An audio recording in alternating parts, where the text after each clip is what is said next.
Bernie, welcome back.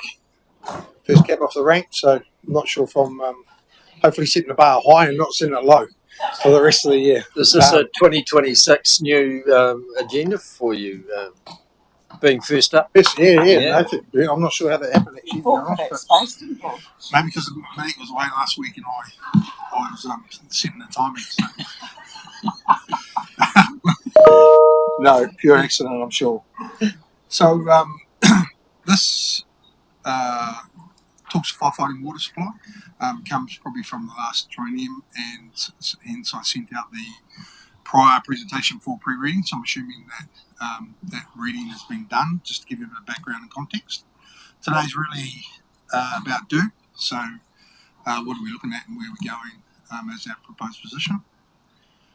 So the workshop purpose really to review proposed the problem posed from the adoption of the 2014 of the firefighting water supply code. Adopting that into the district plan created some issues in terms of application at the back end from a customer perspective, and the actual, as you would have read, the actual standard wasn't really fit for purpose anyway, and FENS have talked in line with that. Understand proposed solution and value added to the community, and seek guidance through the way forward. We'll provide some options and really assist the test to see if those are sound or if you've got any other questions or ideas. So just quickly flicking back to the history, firefighting water supply goes from FW1 to 7, town water supply is FW2 essentially. So all the domestic housing is covered, as you would have read. At the far end, we get into rest homes and those populated areas that are fully populated ongoing, and they're generally sprinkled. And in between, though, is a gap. And that gap really sits around commercial, rural, and other sort of residential rural developments in the community. Also some in residential areas where the distance to maybe a back section development isn't covered by a hydrant nearby. So there's a number of scenarios where there's a gap created, and that gap basically resulted in the requirement for tanks, and then that requirement for tanks had quite a bit of animosity attached to it with the community, and it also it provided some real practical issues in terms of size and cost and location and the likes. Current challenges you want to read, like I say, the standard wasn't really fit for purpose from a FENS perspective. They're rewriting it at the moment, so that might have some implications. Don't expect any from what I've heard. Other than that, yeah, it was problematic, I guess, in terms of trying to apply firefighting solutions when it got to our space at the end of the line, building, planning, and development engineering. It got quite tricky because you're trying to fit tanks on sites where they don't really fit. And then when, ironically, where we ended up with some of those, they can't really be used anyway. A good example probably, and this is from the reading also, is Wateroo Rise. So that development you can see on the slide there has all those red circles. Essentially, there's 4 water tanks in each of those. One of those is set aside for firefighting, and in real absolute terms, because the development was done early, subdivision was done first, and then you come along to build on those sections, and as you build on each section, then there's a requirement for firefighting, so you get this one out repetitive requirement for firefighting supply. And ironically, as fire services pointed out, a lot of those tanks, people don't want them out on the street, so they'll be down the back of the section, and the fire service isn't going to go past the house that's on fire to get to a tank. They might have melted anyway. So they probably weren't fit for purpose and outcome. A recent development in that space, and again from the prior, from the reading, they illustrated a better design in the next subdivision at the front there, where there are fewer tank stations. And they were sort of set out to provide for more houses rather than on each individual lot as the people turned up. That creates some noise. I think the people who go to build out there don't really like those things, and have some rumoured to try and get out of their arrangements because the tanks went in after they built the section. Prior direction, you would have read, that was ready to go and look at a fit for purpose outcome for the district. And today, really what we're talking about is some work we've been doing for some time, and it has taken some time, but it's been done in collaboration with FENS and their technical people in Christchurch. And what we've come up with is a FENS approved solution, provides significant total cost of ownership benefit, time and value for our community, ourselves, the development community, and the community in general. Sports and Alliance to your new directive for the year, so I think all of those boxes are ticked, certainly leading from an outcome perspective, going for growth and supporting growth, certainly enabling what matters, which is good outcomes for our community, is financial is catered for and covered in here, as you'll see later. So all of those boxes are ticked. So the short answer is a proposed hose layer truck. There's a couple of these in the country. They're not really used for the intended purpose that we'll go through today. Essentially, it is literally a truck with hose, but a lot of hose. And what I'll show you further on is just how that benefits and how that helps us get a solution. So, class leading, I think, certainly the FENS guys, their view when we got to it was, they believe it's a class leading solution for the country, and their superiors have signed it off. Technically are saying, why aren't we doing this elsewhere? This is a great outcome, potentially, assuming we get down that path. Budget cost there, you'll see, is 230k, so don't come cheaply. What it does do is it reduces the need for tanks, and it fills in that space between FW3 and FW5. So that gap that we had in supply and coverage, this asset, which would be sitting and owned by the fire service, it starts to get it. What does cover that space? So we've got our standard town supply covered. We cover that FW3 to 5 space, and then we look to split the 6 and 7, which is already in the plan. You see below there the building act aims to get people out, which it already does, and the C5 part of the act gets fire service in, which it already does. So the people safety thing is catered for. Some of this is around material damage and sort of an extent of spread around the firefighting when it occurs. This is probably the most useful picture in terms of, and if you're talking pictures in terms of understanding exactly the impact of what I'm talking about. So this is a proposed development in a semi-rural area where there isn't town supply. So this would require tanks. Those red circles drawn there indicate the quantum of the tank stations that you'd require on that site in that development to service it. So that's literally what currently under the current state the developer will be looking at. Obviously those cost money, and that cost gets extrapolated to the people who go to buy there. So there's a whole ongoing extended community benefit. Picture I have here is the net effect of the hose truck. So what it does is it greatly extends the hose run distance. It greatly reduces the requirement for tank stations and locations. And obviously underlying that, from a development perspective, it reduces the need for lost land to development as well. So, in their initial picture, there's probably the best part of a developable section lost to tanks. And obviously you get those aesthetic outcomes. And then the other side, obviously, is the cost. So from a developer perspective, if we're doing this, we get to this subdivision and we get this built in and designed as proposed, then there's a substantive saving around 256k. So that's a function of the cost of the tanks, the cost of the additional kit to hook up to them, and then the land underneath the tanks themselves. So I outlined the potential spend of 230k, and within that one development, there's an arguable recovery of that cost in that development. And like I say, from a community perspective, that cost, if it was to go down that path as it stands, would extrapolate the section cost into the community and to growth. So that's how that all ties in, sort of growth and financial perspective. Benefits. Enables rapid deployment of large water volumes, eliminates the need for on-site firefighting tanks, supports compliance with the standard, and it's approved by FENS.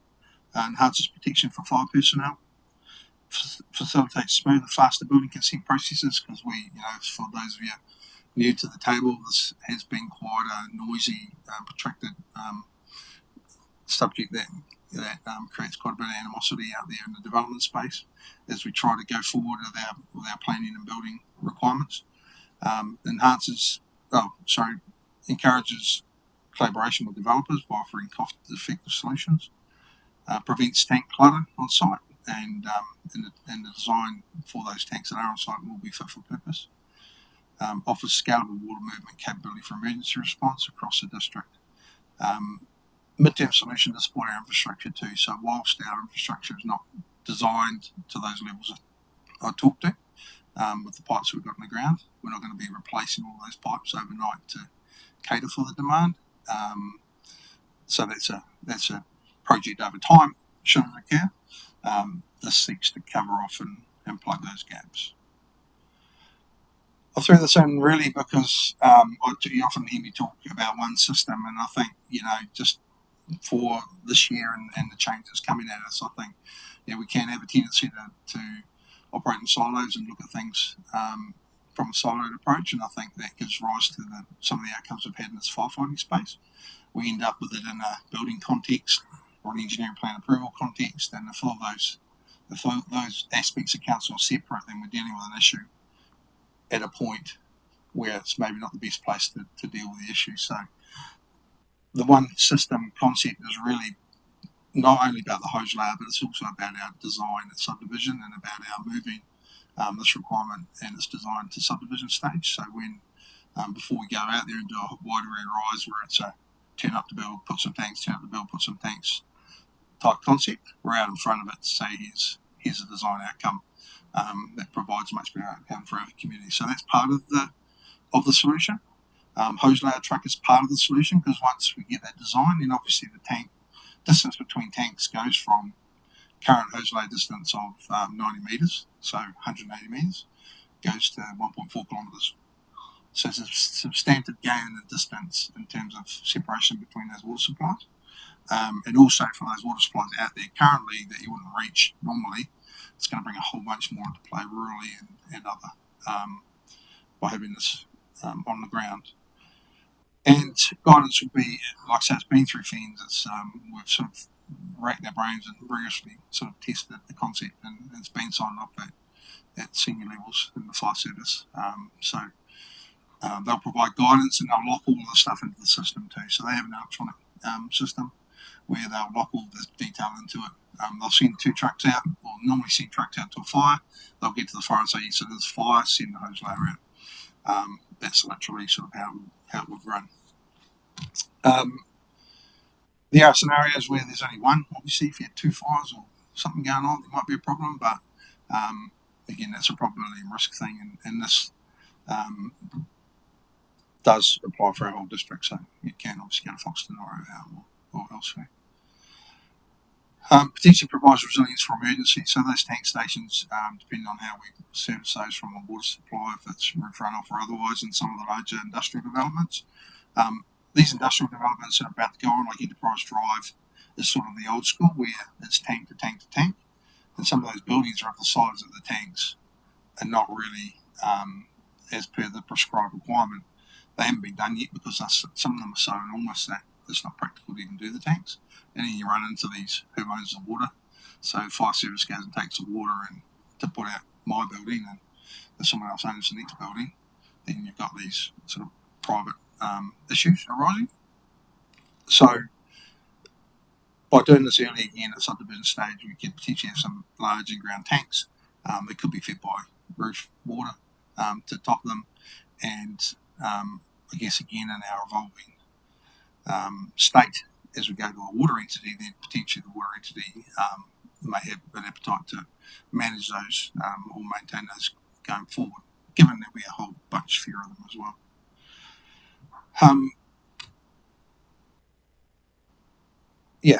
Resilience. Can I just ask on that question, Blair?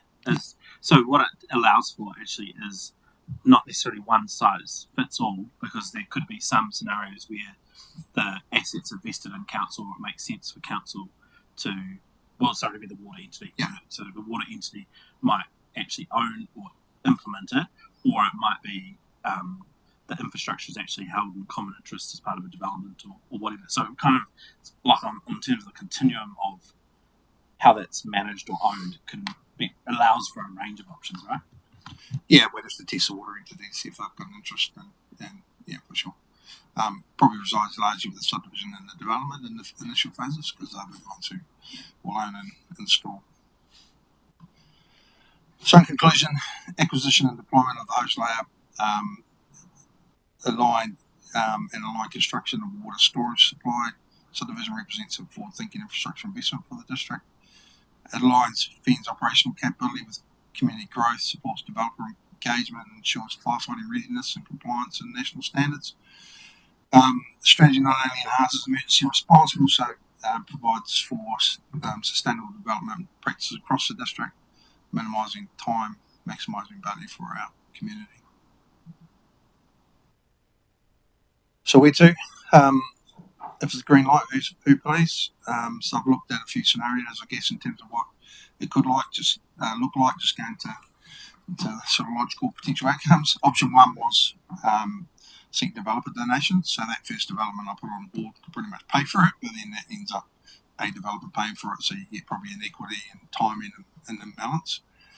Option two, council funds, and we just stuck it out there, but obviously then there's a direct cost to the ratepayer. Option three is really a mixture of council funding from a capital perspective, then gets essentially invested to the fire service to own and maintain, and they take all the risk and liability forward.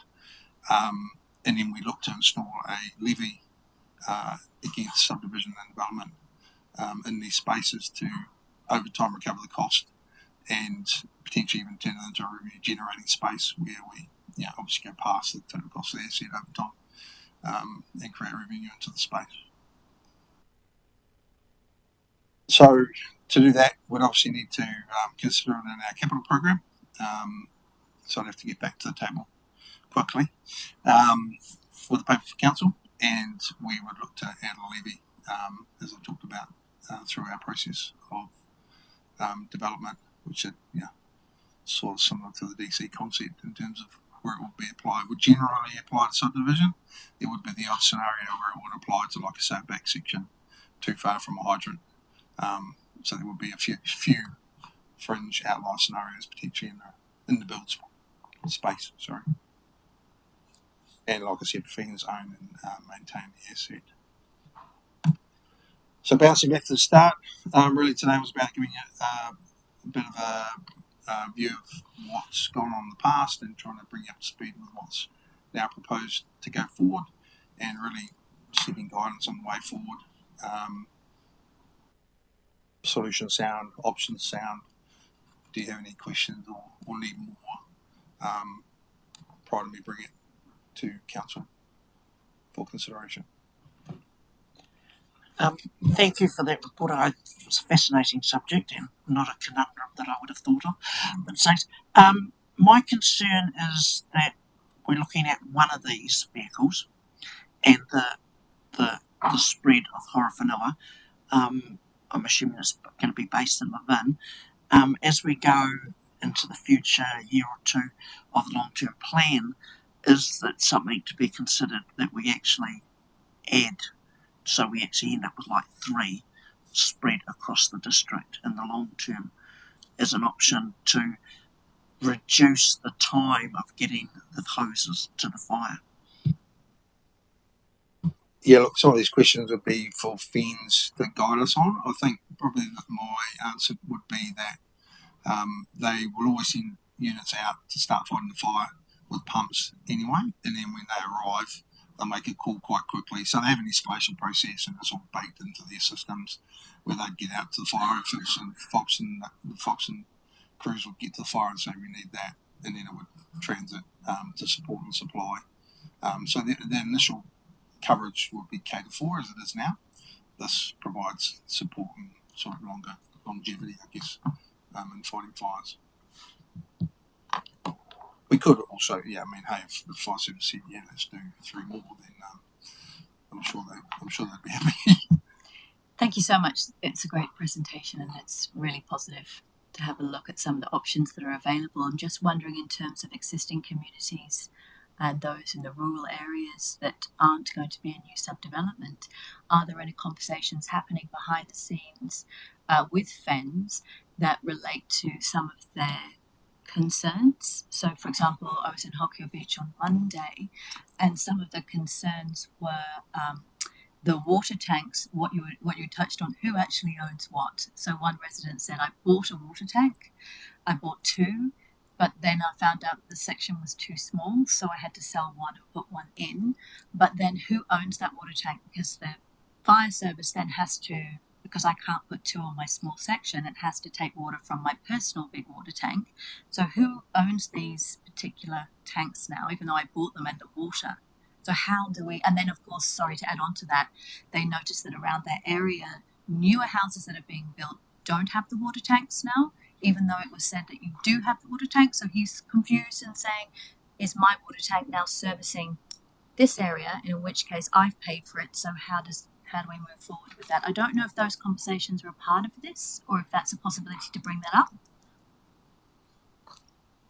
Yeah, look, I think if depending, assuming that those are water tanks for firefighting, if that's been the requirement, then currently for the likes of the one I stuck on the board with Watery Rise, they are owned by the individuals. They've been a requirement and then they've owned them. So at Watery Rise, you could say there's a circa $120,000 investment by the current residents in tanks already, sort of $5,000 a lot. That's part of what we're trying to cut out going forward. In terms of water supply generally, the fire service doesn't care. They will go to wherever water is, so they don't really get into the arguments in terms of ownership.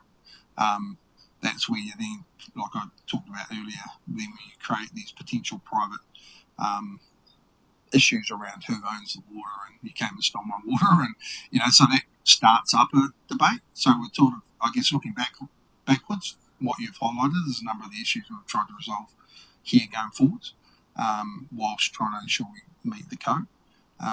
So yeah, going backwards, no simple answer to that. I think it's a bit is what it is, and it's probably unfortunate. Going forwards, then obviously we're not seeking to repeat that, and we're trying to provide a better outcome.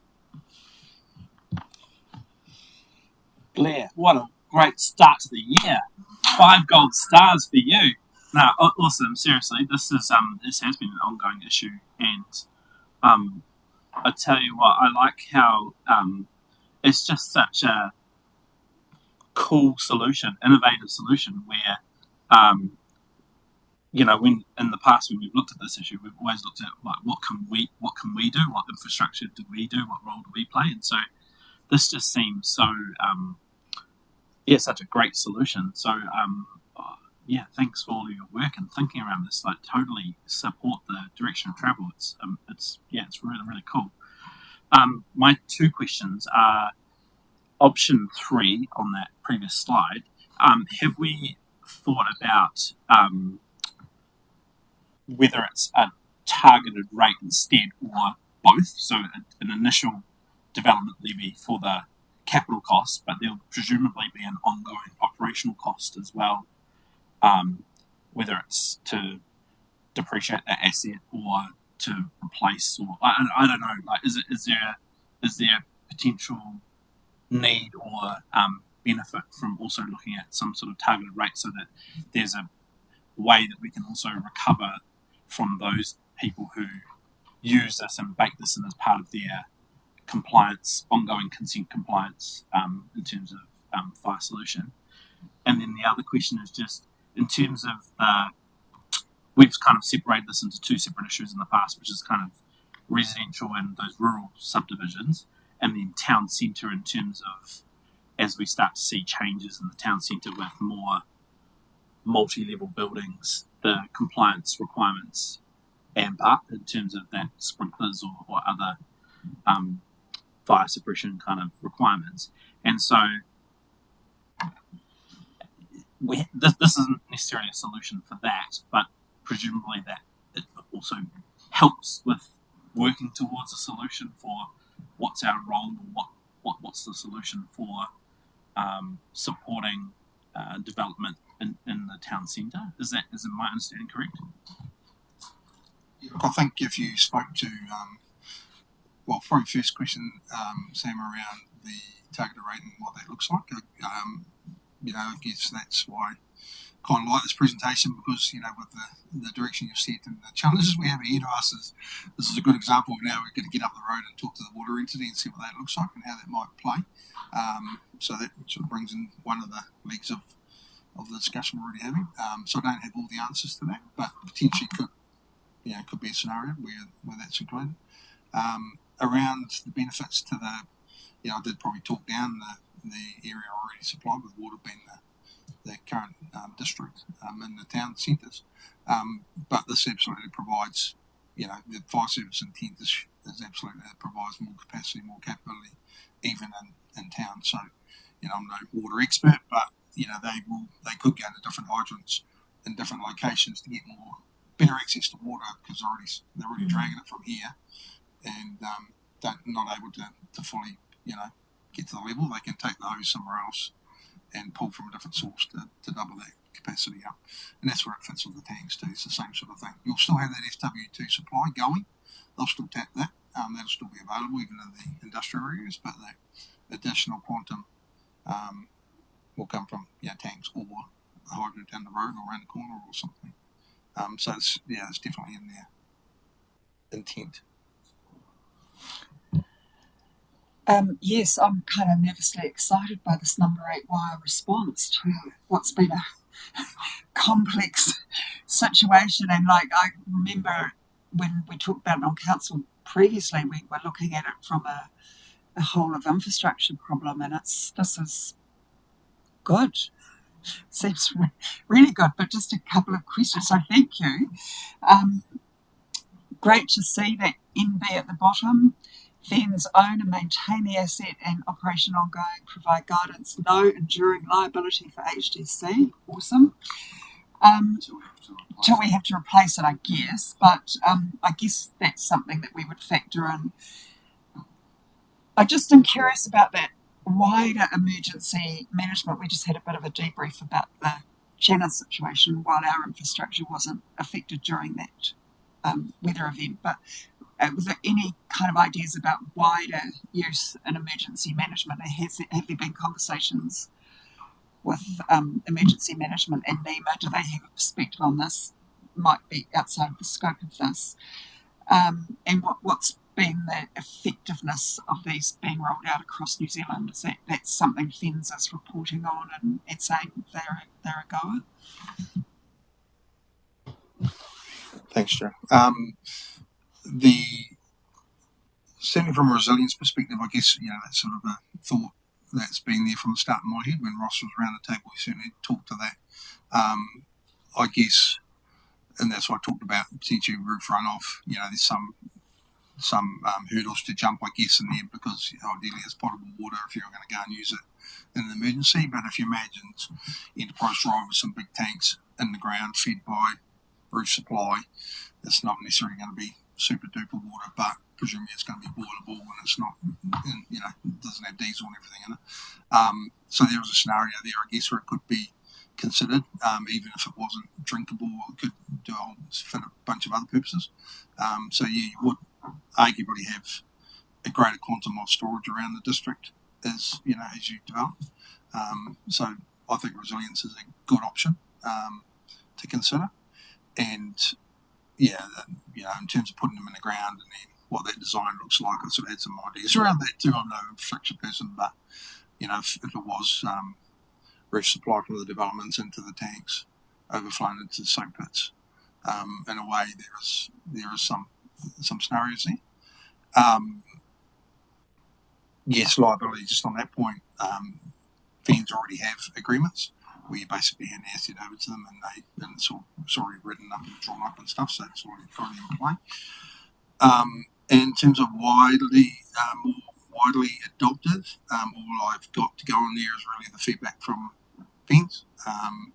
Their feedback, like I said, when I went to their sort of up the chain to their area commanders and others, the feedback was, this is brilliant. Why aren't we doing it elsewhere? Basically, was the feedback. So Craig Gold, our local area guy, he would have been here today, but he's in Dunedin running Otago in the short term. But yeah, he's been a big part in helping us get to where we are with some of his thinking as well. So, but yeah, that's the feedback he's got from his superiors. So maybe we see a change. Great pragmatic solution. Having previously worked in government, will that, given that goes under their operational usage, do we have some level of protection that that community resource will stay in Horowhenua and won't be utilised outside the area? Yeah, definitely stays in our district and would be operated by a crew locally too. So I don't know. I mean, I was just thinking before coming in whether there's any upside around additional employment opportunities or other. I don't know how they crew those things. So there might be other downstream benefits to the district as well. But the intent is it would be our truck, obviously.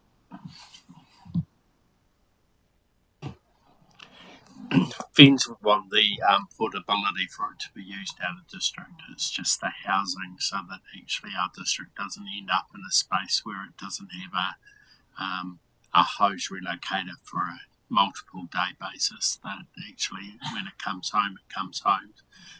So it's here. I quite like the ongoing levy scenario, because the reality is that it will have a use by date in terms of replacement. And they'll need to fund that replacement in due course. I suspect it will have a much longer life than a truck that's going out multiple times a day, given that the reality is this won't go out as often. But yeah, provided we've got the assurance that it remains in district, can be used elsewhere as needed on an emergency basis, and we just ensure that we're setting the levy at an appropriate level to fund the outlay, and also factor in for either hose vehicle number 2 if it is ever required with population growth, or replacement of said asset.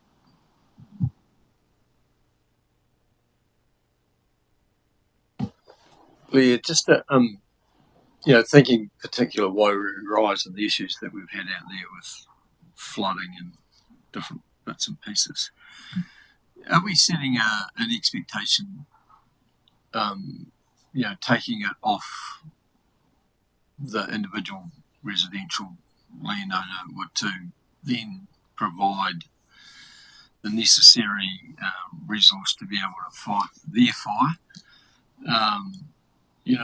We're almost shifting responsibility to us, in my view, in some ways, because while this is going to probably satisfy the development community,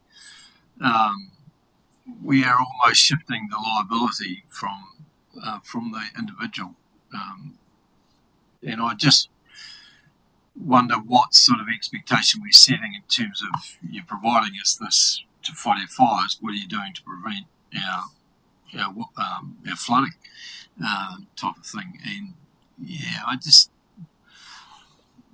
I can see the sense in it, definitely, because it must be a major investment for a heck of a lot of developers and individuals. But are we creating too much of an expectation that we're shifting liability to council?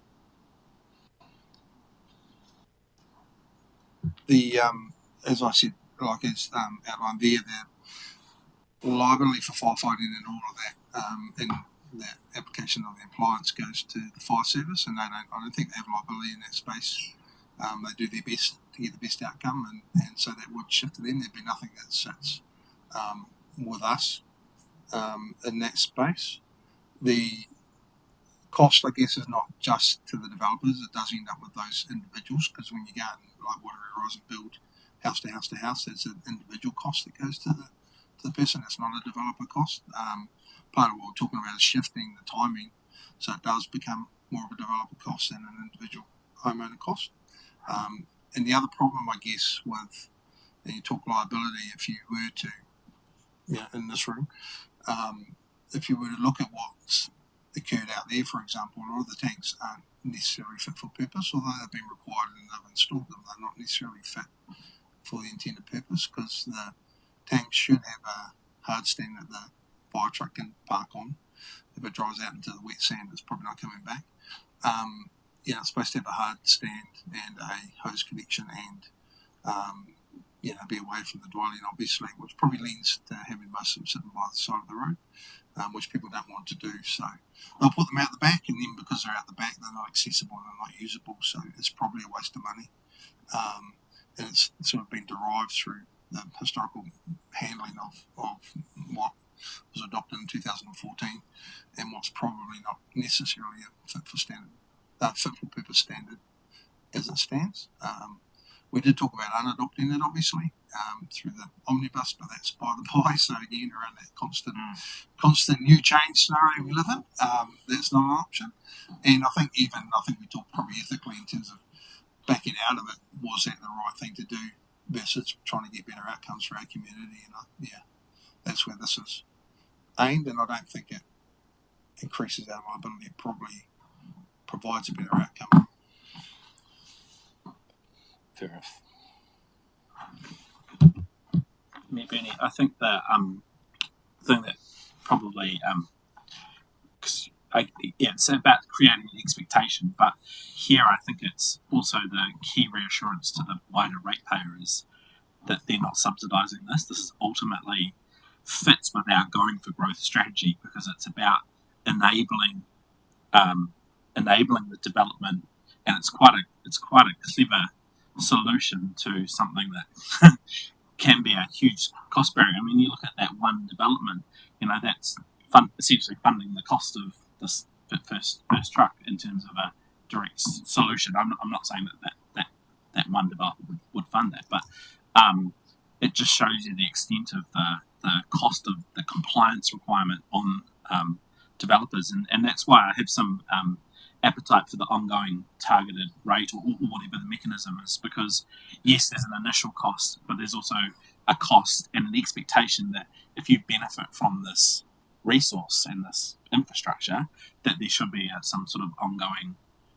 cost or some sort of ongoing expectation on the beneficiary of that to replace it or fund it, or fund the costs associated with it. So and I think the other benefit, obviously, is that it will create better yield in terms of the land availability, because it's going to mean that actually, rather than that space being taken up with tanks, it's in theory it means that there's more capacity for dwellings and therefore, what's that? Or granny flats, exactly that. And so, actually, in terms of fit with our going for growth strategy, it's actually quite an amazing solution.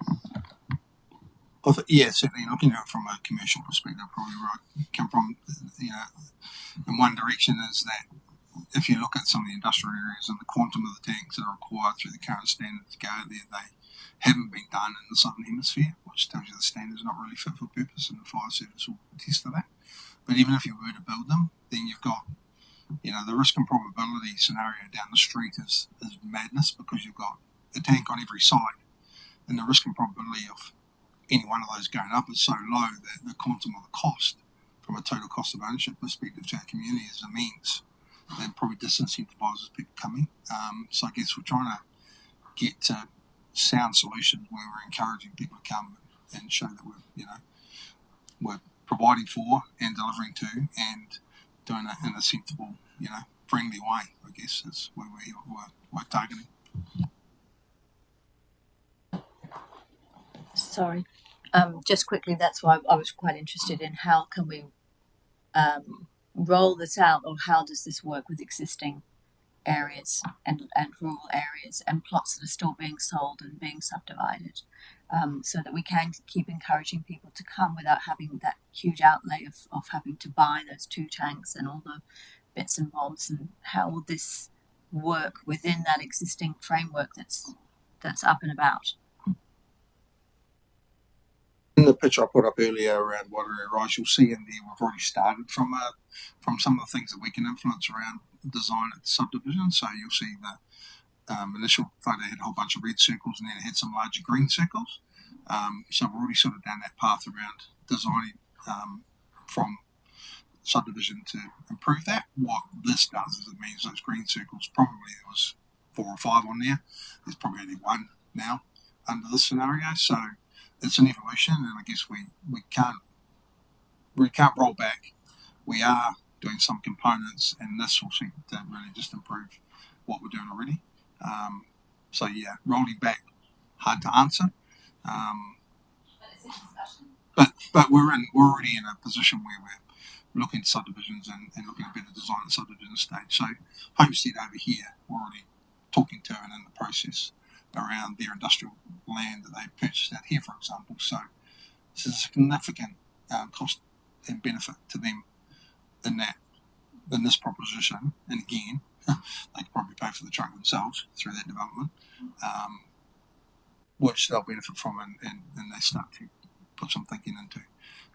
So yeah, it's unfortunate we can't roll back water rise, but at the end of the day, they'll, even without that, if their tanks aren't accessible, they're not going to be used, and this will benefit them. So if this is in play with a different hose run length, then they'll benefit from that. And certainly rural locations out that have been there for 50 years, they'll potentially benefit from it as well. So there will be properties down hills and things we should never get to where this will get to. So there will be upside benefit for existing, but we can't undo what's done. Yeah. But I mean, I think it's great, and I really appreciate the time and the effort that's gone into it, because it really does, especially for rural areas and you know, areas outside of major cities. This is a massive issue, and it seeks to address that, which is really, really positive. So yeah, thank you.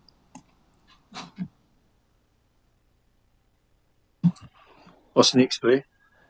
I'm on time too, Bernie, so just saying. Yeah, but in terms Oh, sorry. A little bit excited. in terms of this, I'm going to have to turn a council paper around very quickly and get that to next meeting, which would contain, obviously, have the contents of this embedded in it for your decision. cheers. Thank you. Whoa.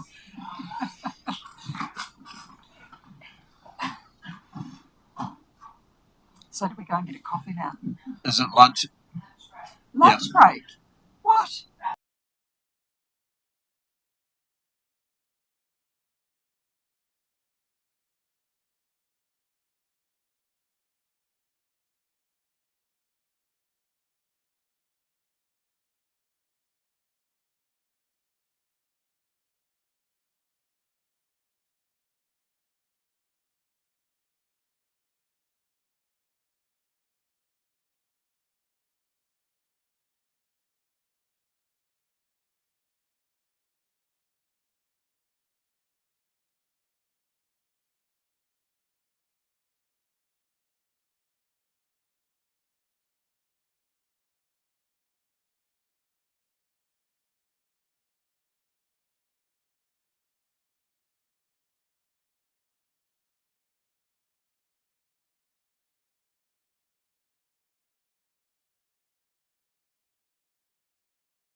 Sorry I'm late, Ray. It's unusual to see everyone seated here already before me being the last. But 2026. I'll remind you of that later on. Yeah. Welcome and Happy New Year to you. And we seem to be talking about this forever, but finally we're getting to the crunchy end of the whole thing, aren't we? And I'm sure you have already written the submission, have you? I hope. Good. All right. Well, let's take us through it. Cheers. Well, thank you, everyone. So yes, it does feel a little bit like deja vu, sitting here talking about resource management reform, because it is a topic that we've sat here and talked about a few times over the last 5 years or probably even longer. But here we are having the conversation again in a slightly different way with a slightly different bill or two in front of us. Now, the direction that I was hoping to take the conversation today is not to spend too much time going into the bills themselves. That's covered in the pre-reading. I will do a flying run through that so that we can spend the bulk of our time talking about the direction of submission points, and that's the purpose of the cards.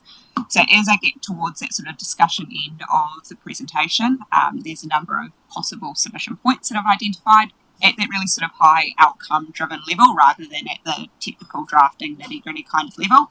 And throughout, we're asking you to show, just so we can get a gauge from the table of where the feeling is sitting and what points maybe we need to discuss more versus where there might be just simple agreement where we can kind of move on. Is a green for you support the concept, a red for you oppose it, and a black for you're not sure, or you're just sitting in the middle feeling pretty neutral about it.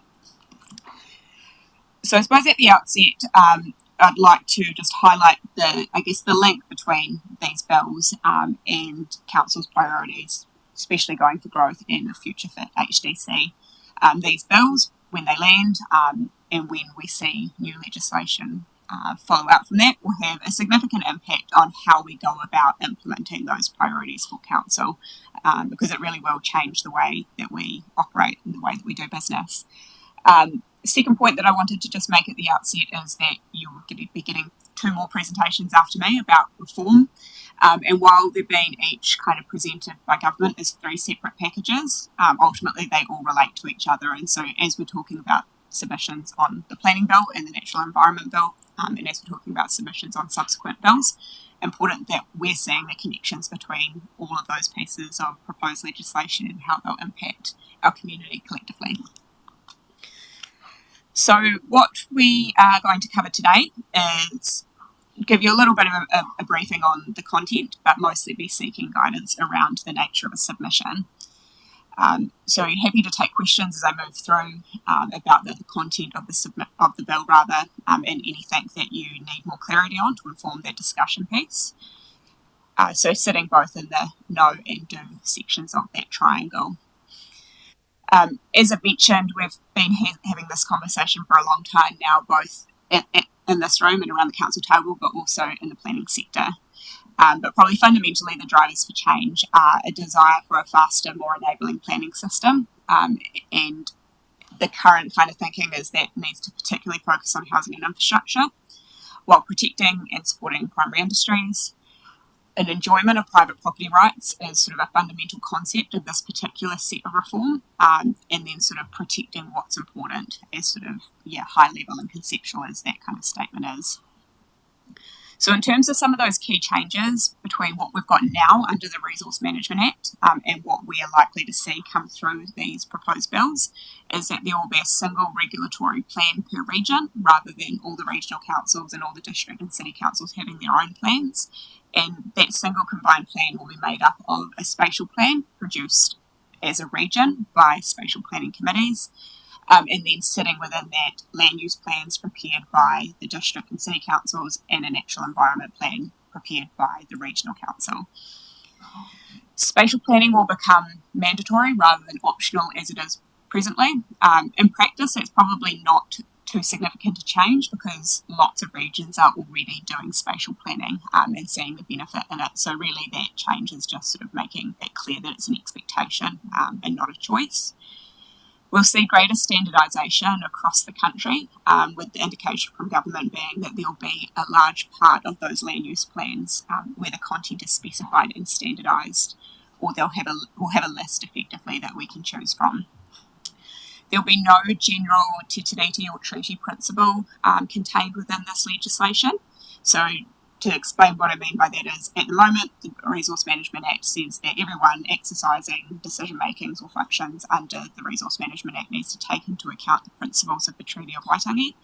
There is no such provision contained within the new legislation, and it instead relies predominantly on engagement through iwi authorities, treaty settlement legislation, and then the general principle is around considering Māori interests rather than the principles of te tiriti or the treaty.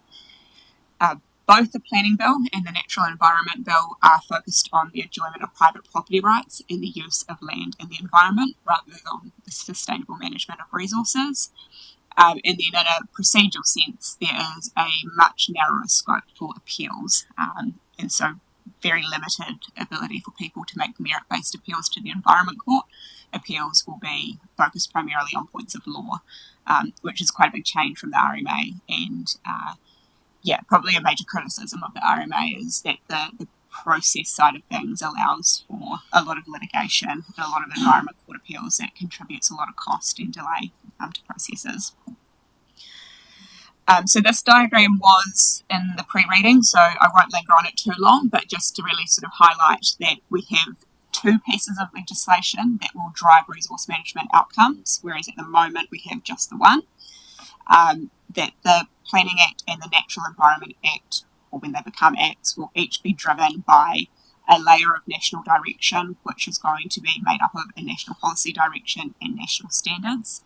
Now, those two pieces of material aren't yet available, and probably how I would explain that at the moment is the Planning Bill and the Natural Environment Bill both talk about creating a framework for managing resources and managing the environment. But they don't contain, they both rely on that national policy direction to speak to how that will be achieved.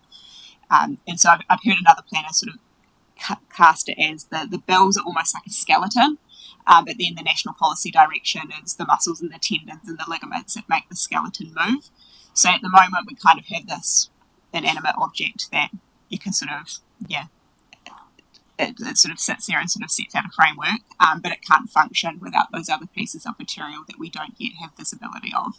And I'll talk about that a little bit more throughout, and particularly the process for creating that national direction as opposed to the process of creating the primary legislation.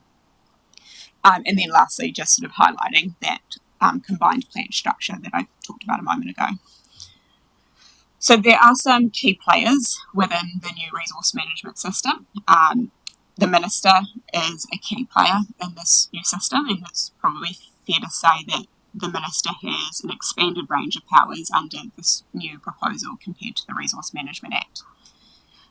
One of the new key players under the system will be spatial planning committees. They will be the body who produce the regional spatial plans and will be made up of members of local councils, but they will also be made up of other players as well, including members appointed by the Minister. Sitting alongside them will be independent hearing panels that will make recommendations to councils on the work that spatial planning committees have done, and then councils as we currently have. Another new player in the system is a concept of a planning tribunal, which is intended to be an alternative to the Environment Court and a lower order means of resolving dispute between councils and applicants or councils and affected neighbours. And you'll have read in the pre-reading that there probably are some question marks about how that is going to work as it's currently drafted. Conceptually, there's definitely merit there, but the capacity of the sector to respond to that probably remains a question in my mind. And then lastly, other key stakeholders like infrastructure providers and Crown entities who will play a key role in the development of regional spatial plans, but don't appear to have the same level of, obligation to implement those regional spatial plans as what councils do. And so to take that point a little bit further, you have a regional spatial plan that plans out your infrastructure needs over a 30-year period. Councils will be the infrastructure provider in some instances, but in other instances the infrastructure provider might be NZTA or KiwiRail or Transpower, but they don't have the same level of obligation to implement the regional spatial plan as what councils do. So identifying a bit of a risk there, that if your regional spatial plan requires, for example, a big highway improvement to be able to unlock development, for example, that could then undermine the regional spatial plan if one of those entities responsible for delivering the infrastructure then didn't do what was expected when they contributed to the regional spatial planning process. So moving on to the role for HDC in the new system. So firstly, we will need to be involved in the setup of spatial plan committees and determining terms of reference for those spatial plan committees. They are fairly, flexible in terms of how a regional spatial planning committee will operate. I think that's intentional to allow regions to determine for themselves what the makeup of those committees will be. We'll also need to be part of the spatial planning process through both being part of the spatial planning committee, but then with officers likely to be part of the secretariat that will drive that spatial plan committee's work. So that sort of governance and operations arm of being involved in the preparation of the spatial plan. HDC will also have a role in making decisions on the independent hearing panel recommendations on the spatial plan, but I do note that the legislation sets out an expectation that the councils involved in that regional spatial plan process will reach consensus with alternative resolution pathways, dispute resolution pathways where consensus can't be reached. That ultimately ends with the minister having the final say if councils can't agree between themselves on that process and on the outcomes of that process. We'll also be required to prepare a land use plan, but that we'll need to think as we do that about how we could work regionally. The messaging in the legislation is very much about working in a regional sense. So while we'll have a Horowhenua specific land use plan, I think the expectation, at least the subtext of the legislation, is that if there's not a good reason for there to be differences in how Horowhenua and Manawatu and Wanganui manage their residential environment, then you should do that in a regionally consistent way. And then we'll continue to have consenting and monitoring the land use plan as our functions and responsibilities. Moving on to the role that central government and the minister play. Firstly, and probably most fundamentally, is around issuing and amending national direction. So that is that national policy direction, which sets sort of the outcomes and specifies how the bills, the planning bill and the natural environment bill, will actually work, how trade-offs between different outcomes, where they're conflicting, will be reconciled. And they'll also produce national standards, which are the equivalent of a national environmental standard under the current system, and could contain detail including environmental limits that will then need to be implemented through the combined regional plans that we'll be producing. The Minister also has the ability to appoint members to spatial planning committees and to determine whether the member or members that they appoint to the Regional Spatial Committee have voting rights, or whether they're a non-voting member, or if it's a combination of both, that they can vote on some aspects but then they'll be non-voting in terms of other aspects of the spatial plan. They also have the ability, the Minister that is, has the ability to make final decisions on spatial planning matters where local authorities haven't been able to agree. They can also make directions to local authorities to amend their plans. Under the RMA, they can only recommend that councils amend their plans. Probably be unwise to ignore a recommendation from the Minister, but it is a signal, I guess, that increased ministerial oversight in terms of the resource management system, that language has been changed from recommend to direct. And the central government will also be playing a role in monitoring system performance and then expecting that changes could eventuate from that too. So the role of our partners and stakeholders, so they will have involvement in spatial planning processes, but I do highlight that there is a reliance on consultation occurring through iwi authorities, as opposed to having, I guess, the flexibility or an expectation for engagement to occur through other mechanisms. As I've highlighted already, there is no general treaty principle.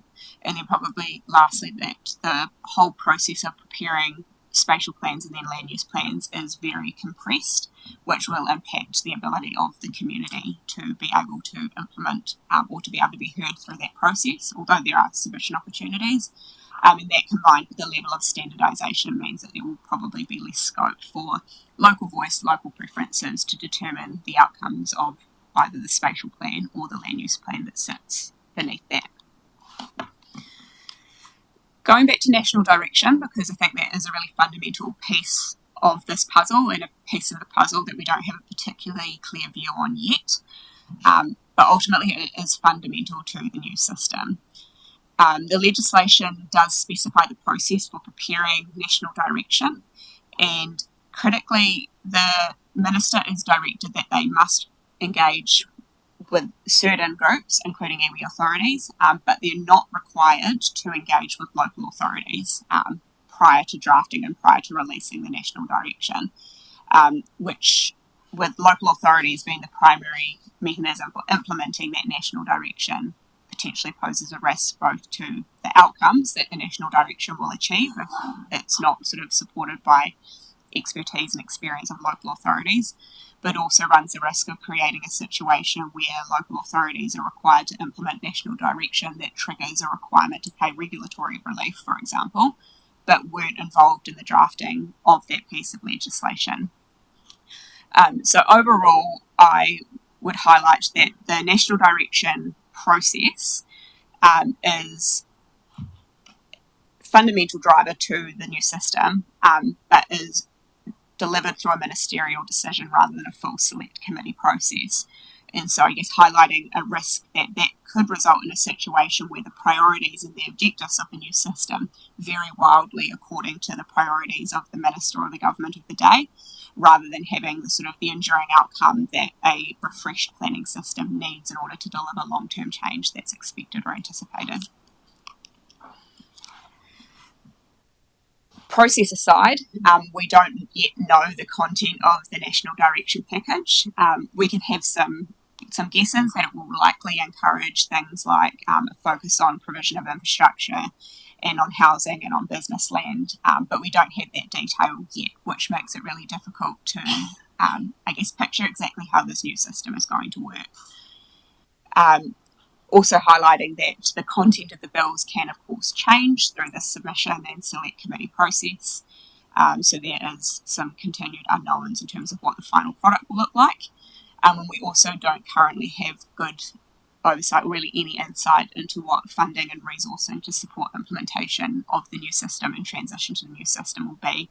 And that was probably one of the big criticisms of the RMA when it arrived back in 1991, is that the ministry of the day wasn't appropriately resourced to support councils in transitioning to the new resource management system, which then sort of resulted in this catch-up of various pieces of national direction that were all drafted over the sort of preceding 30 years, and then created this very complex and layered system where you've got different drivers and different priorities that don't speak to each other, and then individual local councils left to figure out how to reconcile that.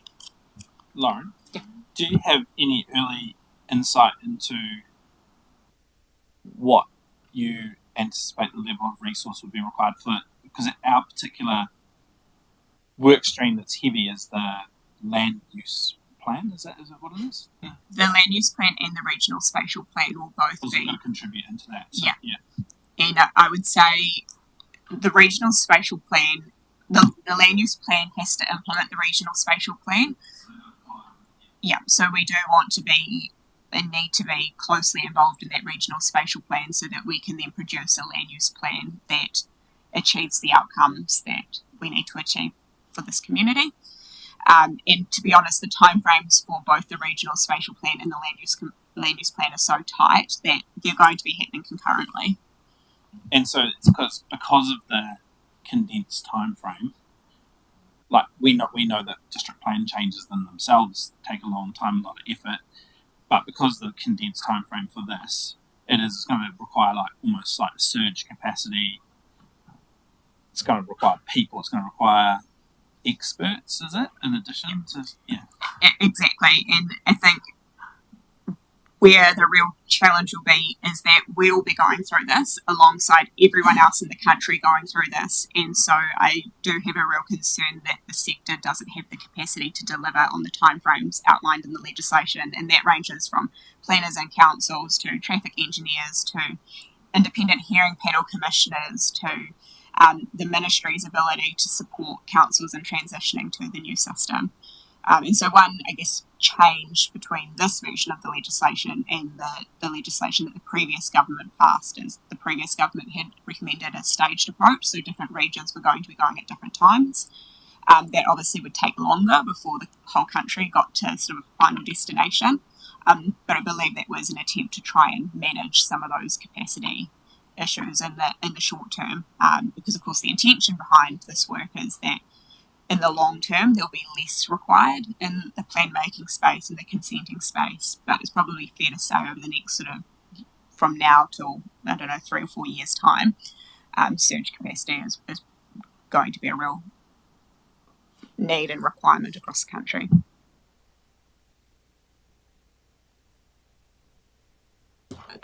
So to move on to plan making and what this means for plan making, and then I'll talk briefly about what the impacts for consenting might be. We will, through our land use plan, need to implement national direction and the spatial plan. There will be less scope for local context because sitting within that national direction package will be a series of standardised zones and a series of standardised provisions that we need to pick from. While there is some scope to have bespoke plan provisions, as how they're termed in the legislation, there are additional steps that you need to go through in order to justify using those. And perhaps most sort of critically is that if you use a bespoke plan provision, you then open up an appeal right that doesn't exist if you're using a standardised zone provision. So, yeah, you have that sort of added risk and cost of ongoing court processes, which potentially is there to sort of encourage people to use standardised zones and standardised provisions where at all possible. Second to that is that the new bills limit the matters that we can consider when we are either preparing plan content or processing resource consents. And perhaps most fundamentally for this district is the reduction in what can be considered in terms of amenity. So the legislation specifies that visual amenity cannot be considered an adverse effect when you're either drafting plan content or you're processing a resource consent. Probably two things to highlight there. One is that the legislation doesn't include a definition of what visual amenity is, and so that potentially is a risk that there'll be, I guess, uneven or unequal interpretation of what that means. And if I were to give an example of that, to sort of illustrate the point a little bit, visual amenity might include how tall the building is, but then does that include the tall building shading a neighbouring property, for example? So the building height, yep, that's a visual amenity effect, but then it has these other effects like shading or, loss of privacy for neighbours. That is another type of amenity that isn't visual, and can we consider that or not? But then probably the second point to make there is that sort of amenity is sort of broadly understood to be the things that make a place nice to live in, and so is a removal of the ability to consider that appropriate in this context. Just a question around that, at perhaps a broader, more regional level. I'm thinking Central Otago as an example, in the context of visual amenity, where I'm not sure about current plans, but some time ago the district plan reflected the value the community placed on the natural environment to the extent that they intervened when it came to colours, roof colours, house colours and so on. And I know that's a highly debatable issue, but it's one that worries me that we can't at least have that discussion under the new legislation where the natural values, not just for those who live there, but in terms of tourism and all sorts of other aspects, can be overridden, where people can put up a lollipop house in the middle of Central Otago and it's all go. So have I understood it correctly that is a real risk under the new legislation? Yes, you have understood that correctly, and you've actually introduced a sort of a secondary point that I think is more a drafting error in the legislation. But the legislation also says that you can't consider landscape effects, but then it specifies the protection of significant landscapes as one of the goals of the new system. there's a difference there in terms of you can't consider landscape unless it's significant. It could be how that is intended to work, but the legislation then doesn't define what a significant landscape is, as opposed to just quite a nice landscape. And so there's a drafting error, but then there's also the sort of the more fundamental question of at what point is it appropriate to protect a certain environment because it has significant visual value, and then with that sort of visual value bringing in a whole lot of other aspects for consideration, like tourism and sort of the economic impacts of losing that landscape, for example. Sorry, my question follows on from David's. In terms of amenity, my understanding that could possibly include community well-being, cultural identity, our heritage, things like livability. And when we're looking at our plans moving forward in terms of our town centre regeneration, we've got heritage buildings that we might want to keep in mind. We've got multicultural landscapes that we will be thinking about, and then our coastal character as opposed to our rural character. My concern really is that won't have the viability, the effect, or the strength that it used to have in order for us to be able to consider that. And that would be something I would be really strongly saying, can we talk about that with the central government about how do we protect that? And then that goes into the whole idea of private property and amenity, which I'm also really concerned about, because if you've got to compensate private landowners because you want to protect something, or you want to limit something, and that now encroaches on their right, we've got to compensate for that, which can be a huge financial drain. So that uncertainty and that lack of clarity is really a problem for me. Yeah, and so there is I think, especially the conversation around regulatory relief, it's very interesting that this concept of introducing a requirement to pay regulatory relief is happening alongside a proposal to introduce rates capping. And so how can council achieve both of those things at the same time? And that seems to be a bit of a conflict in terms of, my interpretation of it.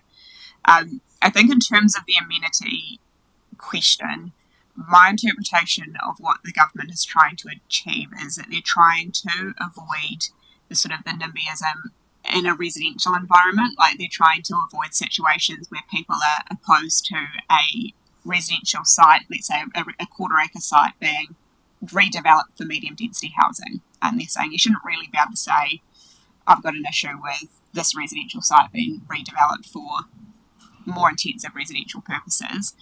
But because of the absence of definitions and clarity within the legislation, there's these broader effects that could result. I think Central Otago is a good example, as is our coastal environment or our rural environment, that by virtue of the absence of the definition or being clear about what's trying to be achieved, could happen. Just the process issue here, we've just gotten how to deal with this very big piece of legislation. So where an issue has been flagged, such as my concern, and the ability to maybe have our cake and eat it, in other words, to totally understand we've got to get rid of this NIMBYism stuff, but also to value those particular iconic environments, that could be a submission point. Could we nail now whether that is the feeling of the table to be helpful in terms of that? Yes, that would be very helpful. So if we could get your cards at the ready. If you would support, I'll obviously need to refine the wording, but if you would support a submission point that recommended something to the effect of including a definition of amenity that made it clear it was talking about if it's sort of an in-zone activity, redeveloping a residential site for more intensive residential. Maybe what I'm trying to say is something that highlighted that a change in character isn't necessarily an adverse effect. Environments change and that's expected, but if you're eroding the fundamental kind of landscape qualities of special environments or protected environments, that needed to be provided for. Our ability to be able to have a say in that as a independent area that's different to the Auckland or different to Otago, whatever, that we have that ability to be able to say, well, actually, for our region, this is what's important for us, despite this national, legislation, despite the national legislation there. Don't we influence that through the regional spatial plan though? So we've already got that ability to say, Not really, no, because the legislation says that you can't consider visual amenity. So you can't write a provision in a spatial plan or a land use plan that protects visual amenity, unless it's a significant landscape, maybe.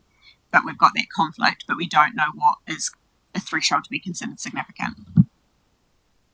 Yes, what I'm seeking support on, if the table is prepared to back it, is the concept that where visual amenity pertains to the natural landscape, that in those circumstances there should be the ability to consider that as an issue. That's, I guess, just to sharpen up. It's not about NIMBYism. It's about those qualities involving the visual amenity pertaining to natural landscapes specifically. If that makes sense. what if the submission was framed around there is a need for certainty around what would be deemed a significant landscape? Because isn't the outcome that you're seeking, like to go, it's relevant, for example, that the Tararua Ranges are the landscape that might be something that you want to take into account, or the coastal environment or whatever. Is that kind of like focusing on outcomes, like what are you actually trying to achieve? What I'm trying to achieve is to acknowledge that the government itself is confused in its proposed legislation, and Lauren has outlined that it seems to be saying a number of things which are contradictory, and that it's our job to be very helpful to a confused current government by saying that when it comes to visual amenity, that where natural landscape's concerned, we know what we want. The ability to value that landscape by making the structure, the built environment sit in harmony with the natural environment in those circumstances. My concern with what I'm hearing from you, David, is that, I'll use round the corner from me, Carter Crescent, a single dwelling property who can then, without impacting on the natural environment, they overlook a Ramsar site, then puts a 2 or 3 story building on site. So it doesn't affect the visual amenity, but it doesn't impact on the natural. So that, while I support what you're saying, that doesn't stop what I would like to see stopped. And it's about allowing a process, and that process could then consider those things. Isn't this a prime example of making an RMA, again, really complicated and unnecessarily, it's sort of inflexible, if you like, in terms of creating, because this is what's going to happen. The national direction will change every time there's a new government or whatever, and it'll just become the vehicle for making changes to whatever we see. So I get what David's saying, but it's got to be kept a heck of a lot as simple as possible so that people understand it. And the goal of the planning bill is to ensure that land use does not unreasonably affect others, including by separating incompatible land uses. Now, I would have thought that could be a broad range of things like, natural hazard, natural landscapes and things like that as well, possibly. But yeah, I can see this becoming a nightmare again. It's going to be hopeless. I guess from my point of view, I'm worried and nervous about the reduced control we have locally, and how we need to balance that growth with protection of the environment, with protection of our community and our local values, which is what I'm worried is going to go out the window. And especially as we're looking towards growth and us actually expressing ourselves in those areas in the future. We do have quite a lot of material to get through still, probably some sort of higher level conversations to have. So I'll skip over the consenting element for now, because that's a little bit down the line. I did just want to highlight that we have been working regionally talking about submissions as well, and while most of the councils in the region are planning to do individual submissions, there is an intention, I guess, to, as a region, put something forward that covers the points that we all agree on. So sort of watch this space and what a process for endorsing or otherwise that might look like. But to kind of move on to sort of talking through those submission points in the time that we've got left, because we've only got 10 minutes left. There's a few up there. Keen just to sort of do a bit of a rapid fire of, are you green, are you black, are you red? But also offer the opportunity for there to be a bit of a working group to talk through this in more detail offline, to sort of craft those submission points a bit more fulsomely. So probably first and foremost is whether the tables support or suggest refinement of the bill's purpose and goals. So that's the bills collectively. Those are contained in your pre-reading. And so in particular, whether you think they're sufficient and whether you think they should be amended to include reference to sustainable management, the needs of future generations, and whether they should provide direction on climate change or not, with those being two areas that were identified in the pre-reading as things that aren't contained within this legislation that have previously been. So do you like them? So might need to frame that question a little bit more clearly, because I think we could be raising cards and meaning different things. Do you want a refinement of the bills and purposes, the bill and their purpose and their goals to cover those two matters? If you would support that, a green. If you oppose that, a red. If you're not sure, cool. So we have, in terms of the people who have raised red, is that because you like them as they are and don't think there needs to be any change, or is that because you want them to be amended in a different way than is outlined in the submission point there?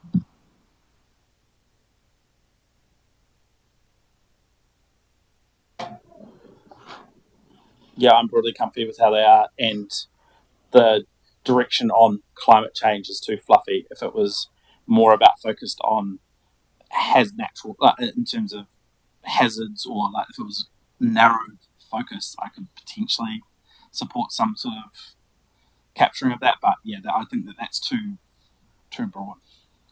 To be clear, this isn't how I would phrase a submission point. This is just to prompt some discussion for the table. Cool. Okay, I think. Could I just talk on behalf of Green?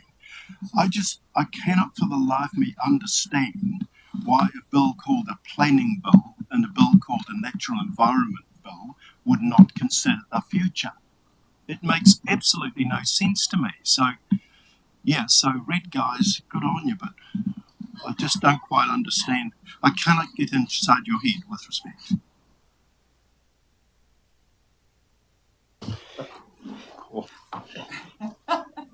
There's a little bit of an assumption here that you would actually expect the sustainable management principles and the direction on climate change would actually sit under the level of information in terms of the next piece, the natural national policy direction, and they will sit in there and be picked up as a result rather than being upfront.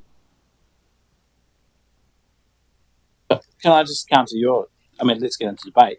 But the whole point about planning is you're planning for the future. And so it's implicit in the whole legislative framework that this is about, and it talks about, the language talks about current and expected demand in terms of,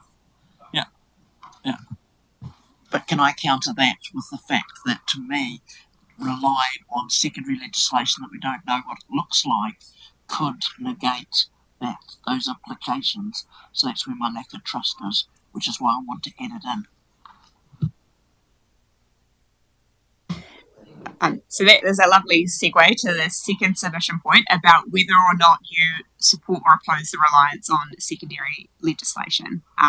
So putting aside the fact that we don't know what it has in it yet, the concept of relying on secondary legislation to implement these bills, if you are comfortable with that, a green card. If you're not comfortable with that, a red card. If you are on the fence, a black card.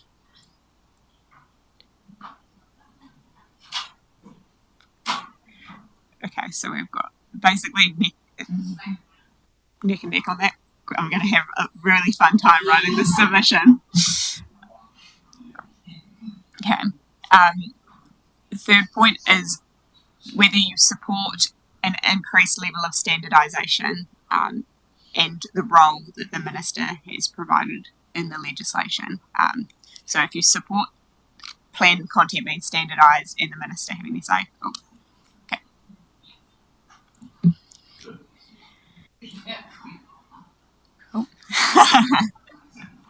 And while sort of said in jest, that is probably a point to be clear on, is that this is legislation that is creating that role for a minister, and the priorities of that minister could look very different depending on what point in time we were working to implement these changes. Okay, moving on, whether you support the role provided for Māori in the new system, or if you want to have a discussion around what an alternative approach should look like. So if you're comfortable with the legislation as it's drafted in that respect, a green card. If you're not comfortable with it, a red card. If you're not sure, a black.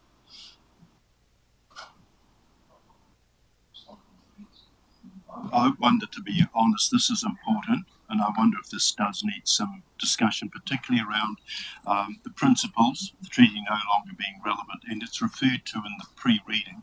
But I just wonder, Lauren, if you could give us a bit of context. So we are in a pre-settlement phase here, and the implications of the principles no longer being in consideration, what that could mean for our district, not just for Horowhenua District Council, but in terms of iwi relationships and all the other things that could flow from that. Could you give us a bit of background there? So I think there's a risk in that you have a piece of legislation that says one thing, and that says the legislation says that you don't have, well, it doesn't say you don't have to uphold the treaty, it just doesn't say that you have to. But then we have relationships with our partners where there is an expectation through that relationship that we will uphold the principles of the treaty or te tiriti. And so then you sort of have this mismatch between what the legislation says and what the expectations of that relationship are. So I think there's a risk of conflict there. I think then we will potentially end up in a situation where if some iwi are settled in our district before others, that there could be, I guess, an unequal role for those iwi groupings to have in participating in processes. And then probably the third point I'd make is that the legislation relies on consultation through iwi authorities. And in this district we have obviously some iwi that prefer to engage at the hapu level, and the legislation doesn't currently provide a pathway for that to occur. Now, because it doesn't say that we can't do X, Y, Z, so it doesn't preclude us from engaging at a hapu level or engaging in a manner that's over and above what the legislation says. But what it does mean is that you've got that conflict between the legislation and what's happening in practice, and council's not the only player in the resource management process. Obviously applicants are as well, requiring authorities that aren't council are as well, and so I guess there's a risk that as it's currently drafted, the role of iwi and hapu will look different if projects are being driven by those other players, or if they're being driven by council and council doesn't want to engage at that level. So you're saying that if we don't have clear distinctions here, we're going to be getting inconsistent communication as a council from different areas, from different potential areas, and even within council ourselves, which could weaken Māori voice. And that is a risk, yes.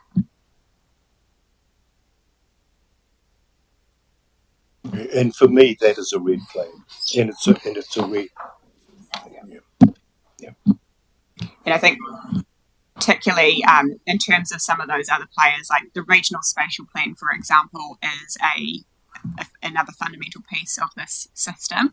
But this council alone won't be making decisions on that. There'll be a spatial planning committee that will have members of this council along with members of all the other councils in the region.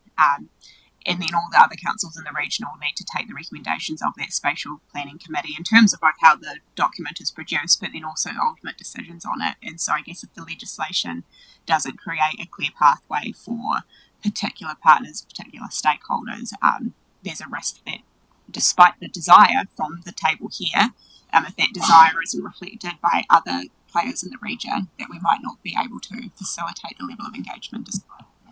Lauren, is the policy direction,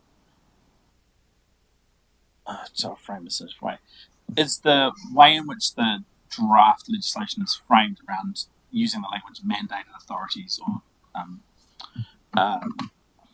treaty settlement legislation, is it deliberately framed that way to exclude pre-settlement iwi authorities or organisations from having a voice, or is this just actually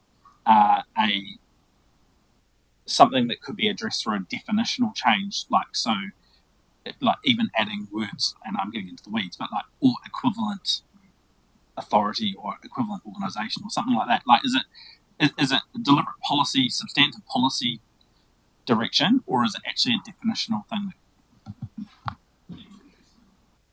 So I'm speculating to a certain extent here.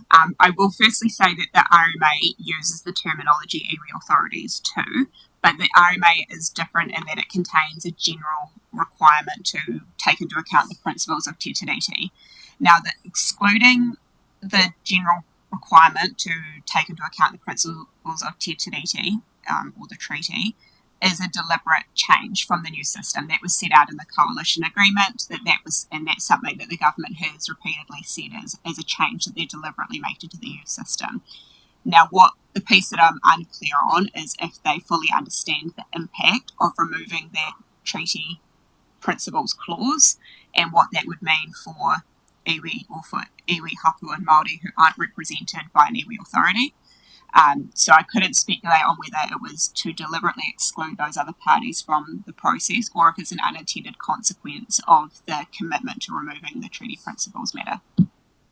So isn't through any submission, wouldn't the messaging be to just clarify, to request clarification of that particular aspect, whether it's rather than taking a position, because if we're uncertain about what the outcome is or the objective is, isn't the right thing to do, right approach to actually understand what the objective is and identify the practical impacts of the legislation as it's currently framed, and question whether that's the intended direction?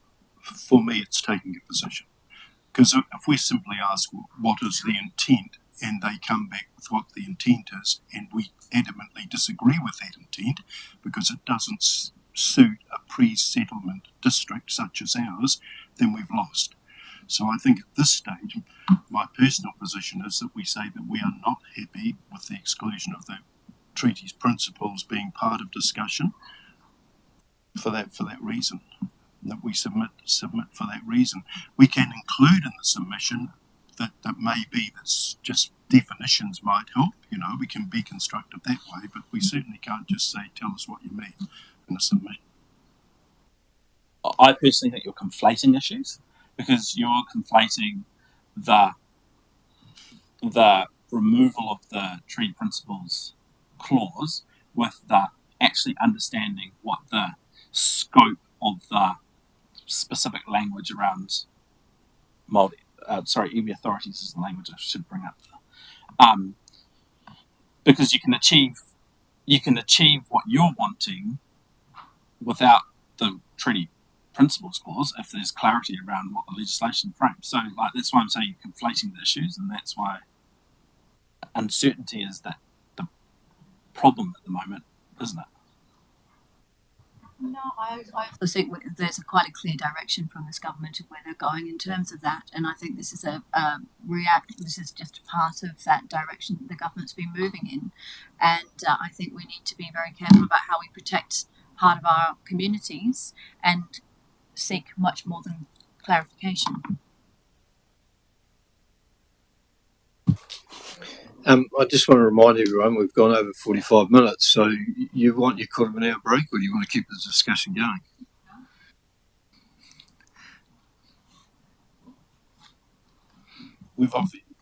This is important. Yeah, well, I agree, and this is why 45 minutes. Trying to limit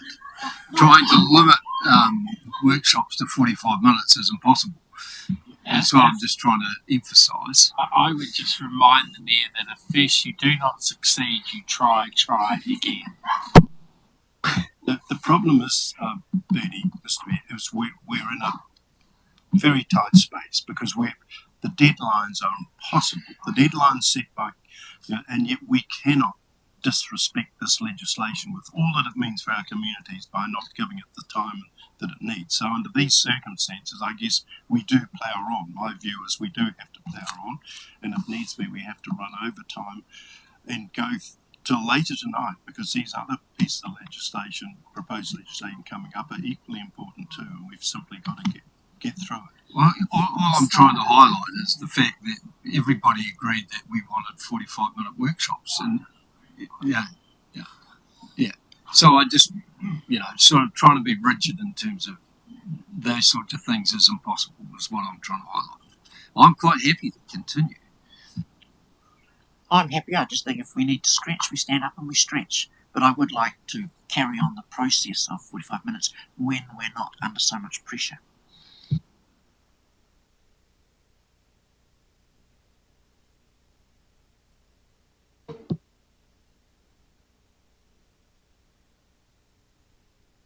So probably to close out what I heard there and to frame that as a question for you is I think there probably are two questions. The first question is, are you comfortable or not with the removal of the general treaty principle aspect? And then there's a second question of, do you want the definition of who to engage with to be brought in to allow for iwi authorities and equivalents according to local context or something to that effect? Yeah. So in terms of the first question, if we can have a show of cards, if you're comfortable with the removal of the treaty principle aspect.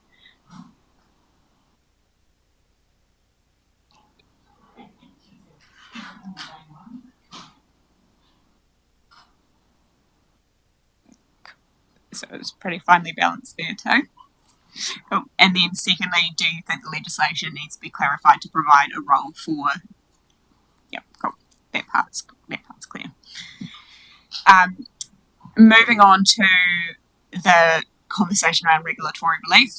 So that would be where if council imposes, or sometimes we would be required to impose restrictions on how land can be used in certain circumstances, the possibility of having to pay landowners for that. Do you support or oppose that? So green, you support council having to pay regulatory relief. Red, you don't.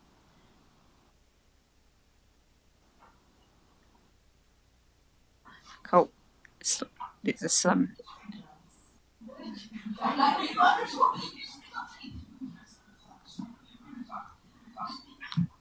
Cool. Next point is around whether to support or oppose the level of weight given to the exercise of private property rights. So green, you support the focus on private property rights. Red, you don't support the focus on private property rights. Cool. That's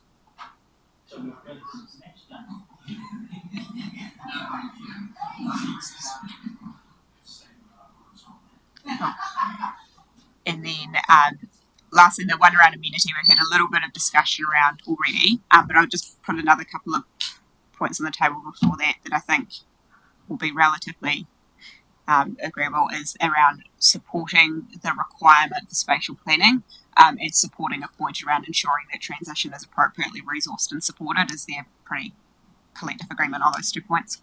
Cool.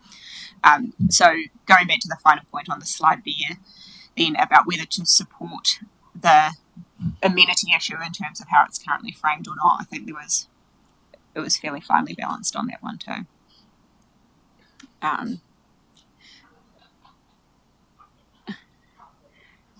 Okay, cool. So, I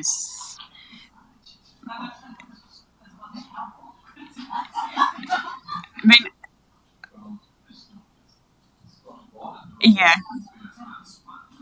And I think, honestly, if you went out and canvassed 100 people on the street, you'd get the same. So I think that the table is probably reflecting the vibe out there in the community on these matters too.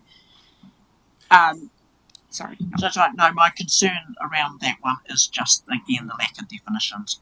To me, that I think this is a classic example which could be unintended consequences on this particular exclusion. I think this little bit's just a bit done too fast. And I think, when you read through the bills, there's certainly signals of it being legislation that has been drafted quickly. But yeah, I think certainly there is a technical drafting issue, in my view, that is simply that it's clearly defining terms, because there is a little bit of ambiguity that I think isn't intended to be there.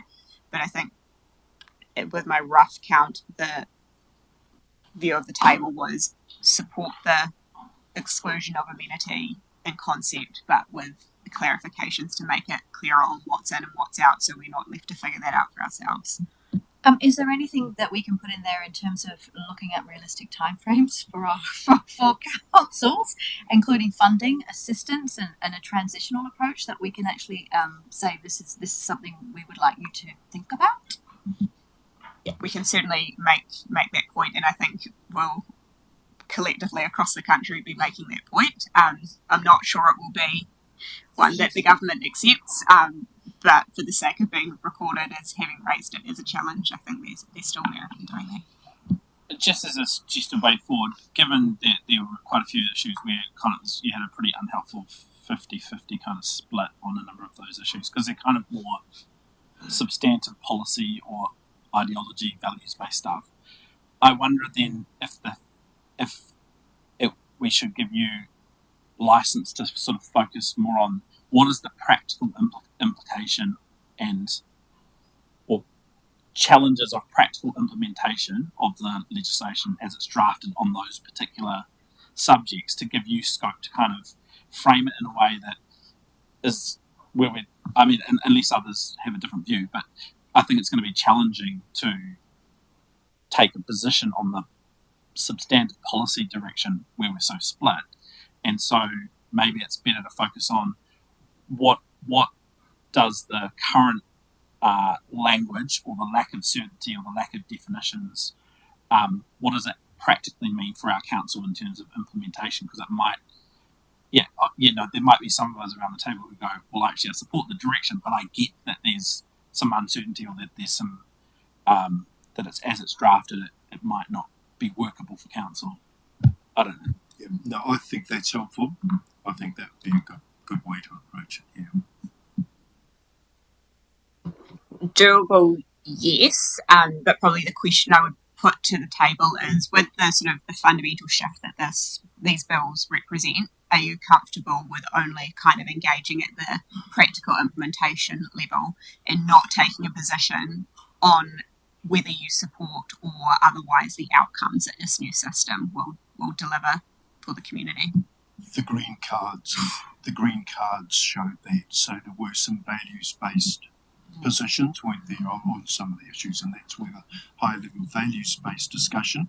But I think what Sam's saying, which I think is very helpful, is where we're genuinely divided through the values and the hesitations, we can still have our say by saying at a district level we have concerns. How does it work?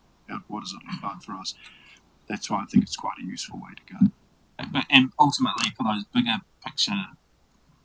bigger topics, individual elected members are free to submit on their own if they feel strongly about a particular point, would be my thinking, and that where we can consensus build is through that lens that David just kind of outlined. What's the practical implication? Where do we consider?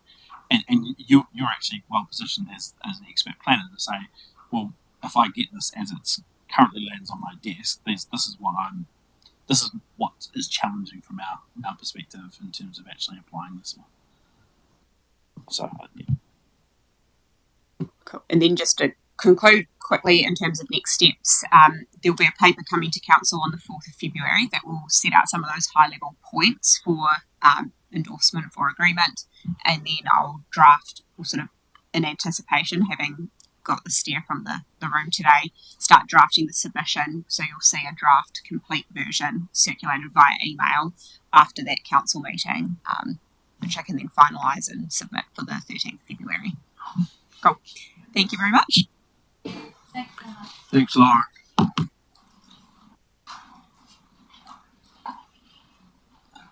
Well, we started 15 minutes early, don't we? We started 15 minutes early, but that means we don't need a quarter of an hour break. Now, for sure, 5 minutes. Oh.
Welcome, Caro. We're talking rate skipping, are we? Yoo-hoo! Okay. Thank you, Mayor Benny. Yes, pleased to be here to talk first about rates capping and then the simplifying local government consultations that we have. So we are continuing our focus on a future fit HDC, and with rates capping in particular, it ties into our fiscal discipline priority as well. So what I'll do first is work through rates capping, give you a high-level overview of some of the key features of the model, and then head into advantages, disadvantages, and some unknowns. We are at an earlier stage in this, is that we don't have a formal proposal document, and so there may be quite a list of questions that you have. You might find some of those popping up on the way through, but if you can hold them until we get to that discussion point, we'll work through those at that time. Thank you. So yes, we are again in the know the detail that we have at the moment, and the do. We'll be asking for your feedback about which matters you would like included in a submission, and also is there anything further you'd like to know. So, looking at rates capping, the Department of Internal Affairs is consulting on a target range of a 2 to 4% annual rates increase band. That's based on long-term economic indicators like inflation at the lower end and nominal GDP growth at the higher end. The purpose is to help councils keep rate increases under control and reduce pressure on household budgets. The submission for this is due on the 4th of February, so the same day that we're having the council meeting. And so, skipping ahead to the end, I'll draft a submission and circulate it to you via email ahead of the council meeting and ahead of going on the agenda for your approval on that day. And if approved, it would be lodged on that day. How this fits in terms of government's overall strategy is it's part of the system improvements work. There are 3 programs that they've highlighted to refocus local government. So in addition to the resource management matters you've been considering is the broader systems improvement, local waters done well, and city and regional deals. Below is a comment from the Minister about how this fits with the economic growth goal that they have, reducing the cost of living and delivering better public services. This presentation is also in your portals, which may be easier to view. So the Cabinet's focus has been on ensuring that a rates model is flexible enough to support the housing growth aspirations, allowing government to respond to the infrastructure deficit while limiting spending on nice-to-haves, and keeping the following 4 principles in mind. Independent, that this will be governed by an independent authority. Transparent, to be simple for councils to use and for communities to understand. Cost reflective, that it accurately reflects cost changes for council. And to be localised, that it considers the differences between councils across the country. The key elements of the model are that rates target of between 2 and 4% per annum per capita. It applies to all council spending except expenditure on water services. It will be subject to regulatory oversight, that's the independence, and this is currently being considered at the moment. And the government's considering using existing regulators relevant to local government so that there's a more joined up, cohesive approach. There's further work being done on that regulatory design, and there'll be a 3-year transition period. The legislation is expected to be passed by December this year, to be enforced by January next year, and the full model enforced the 1st of July 2029. Looking in more detail at the target range. So, looking at what it does include, uniform annual charges, general rates, targeted rates, As mentioned, it excludes water charges, water-related rates, excludes fees and charges, and DCs, or the growth portion of the development levies. You'll hear more about development levies shortly. It is the price component of council revenue growth, and they've noted that councils that are growing will also benefit from the volume increase in revenue.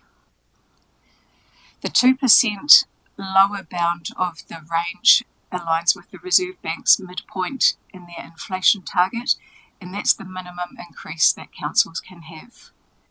Their upper bound of 4% reflects long-run nominal GDP growth per capita and accommodates for the sustainable expansion of services and infrastructure with flexibility for faster growing councils. We don't have more detail on that at the moment.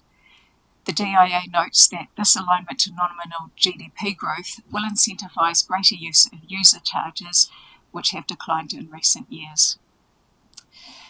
The Minister, in his press statement, said that analysis suggests a target range of 2 to 4% per capita per year, and that means that rates increases will be limited to a maximum of 4%. So we'll continue through, and you might have questions arising as we go through. We look then at the variations when councils may be allowed to exceed the upper limit. The first situation is for extreme circumstances, say there's a natural disaster, a global financial crisis, or other circumstances as determined by ministers. In these instances, councils wouldn't need to justify it because it would be quite apparent, but councils will need to show how they'll return to the target range over an agreed period. Discussions are still ongoing to flesh out some of the detail of this, and there's a second situation which we're learning about yesterday, where there will be a more general power for some unforeseen and unplanned projects, such as a large infrastructure project. This will require approval by the regulator before councils consult on their LTPs. And so in addition to providing information about the need and a plan for returning to the cap, councils would have to demonstrate compliance with the cap, so proving their performance in the lead up to that. We should probably just comment that we're not certain that that situation is provided for because we get mixed messages from government officials.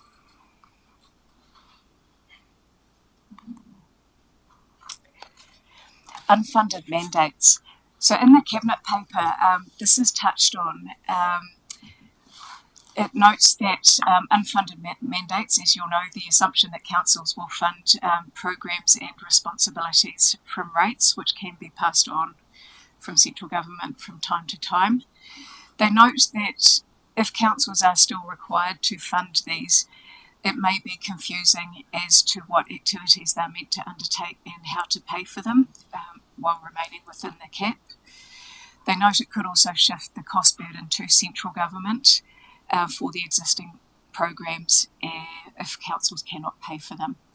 So what they're doing in the meantime is they've issued guidance to agencies to ensure they understand the changes to the purpose of local government and asking them to fully cost their policies that interact with local government. So we've got a picture of what is encompassed here and what could be impacted.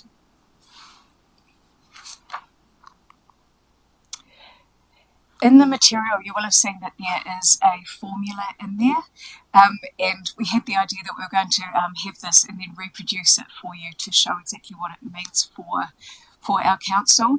And so we're working through it. We were working through it, but then we heard some advice yesterday that the formula isn't a formula as such, that the relevant factors are CPI, GDP, population growth and productivity.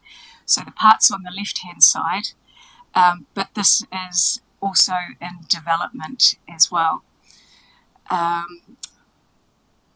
So there'll be an opportunity for questions later about whether it considers the right things, whether there are other things that council should consider.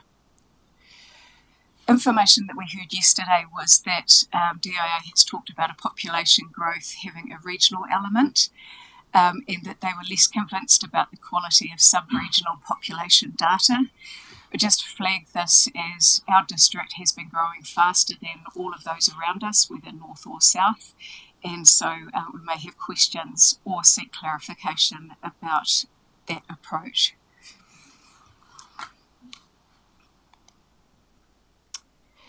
Within the material as well is a balance to the greater flexibility that the rates cap provides.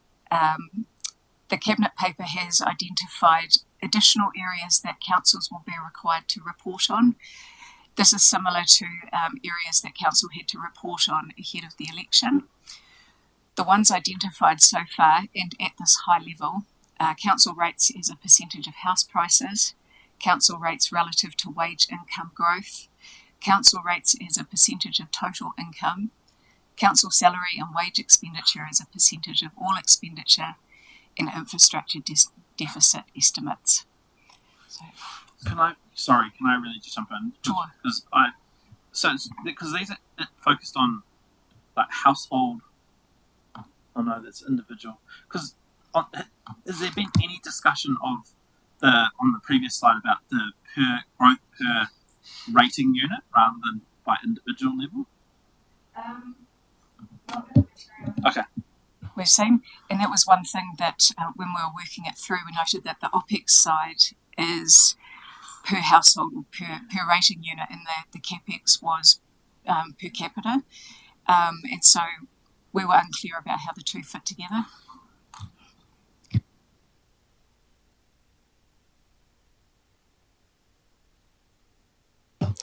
Great.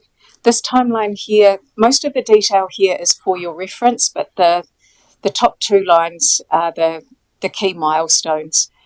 Legislation coming in and being enforced from the 1st of July, regulator set up from the 1st of July. We need to take it into account for the 2027 LTP, and then it's in full effect from the 1st of July 2029, so for the LTP that follows there. Throughout the Cabinet paper, they have talked about additional work that is underway as well. So they are doing further policy work on the regulatory design and costings, and they're looking to take that back to Cabinet in early 2026. They're considering the alignment with other proposed local government regulatory functions, as mentioned, and considering key questions such as what powers are needed and who will be regulating.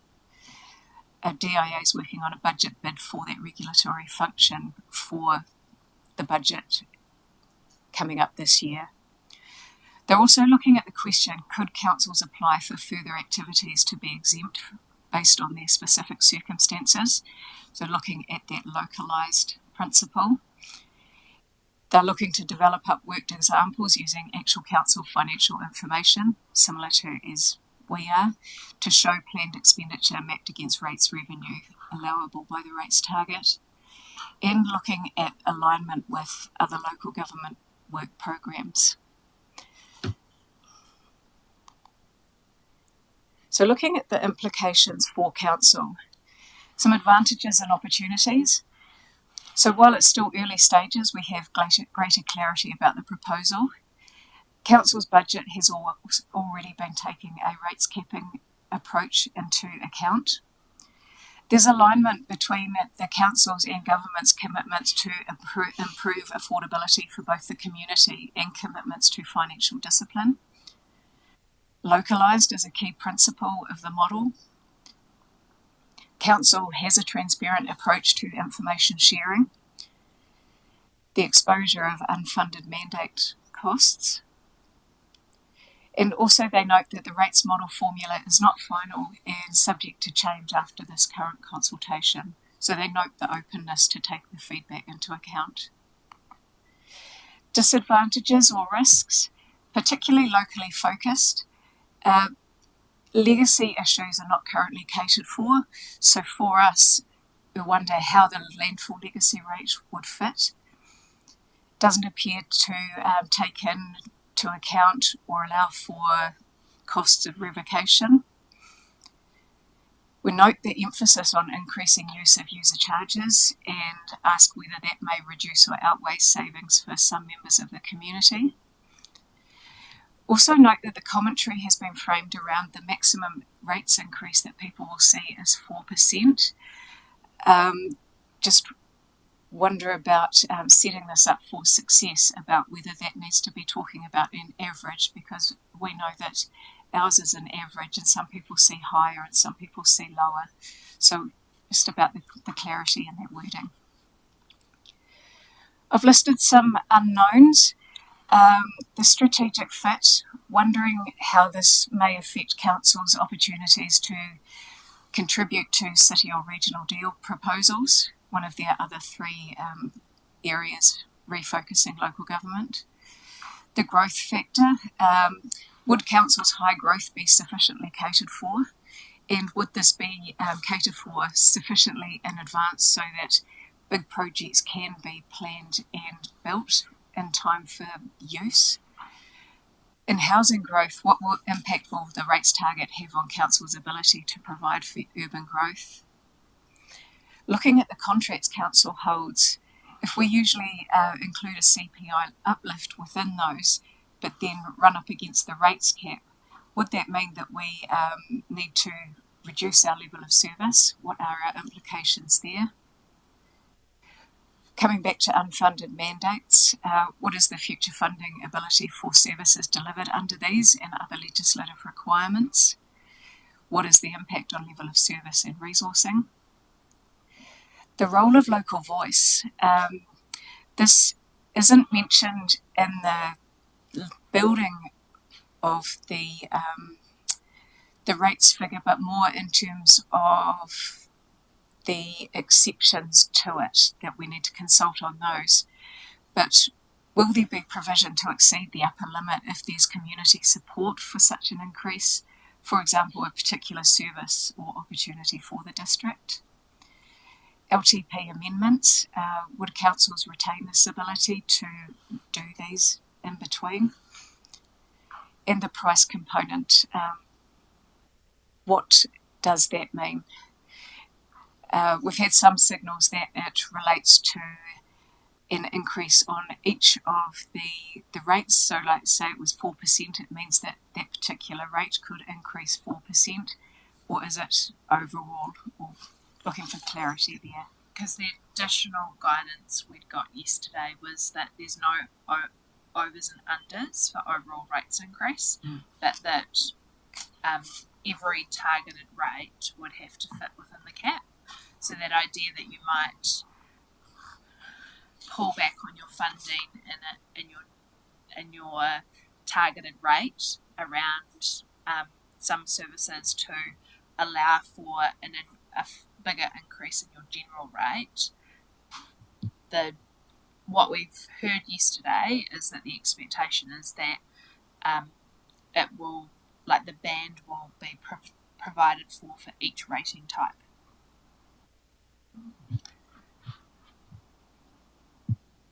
That's definitely going to have unintended consequences in terms of significant. You think about our routing context in particular.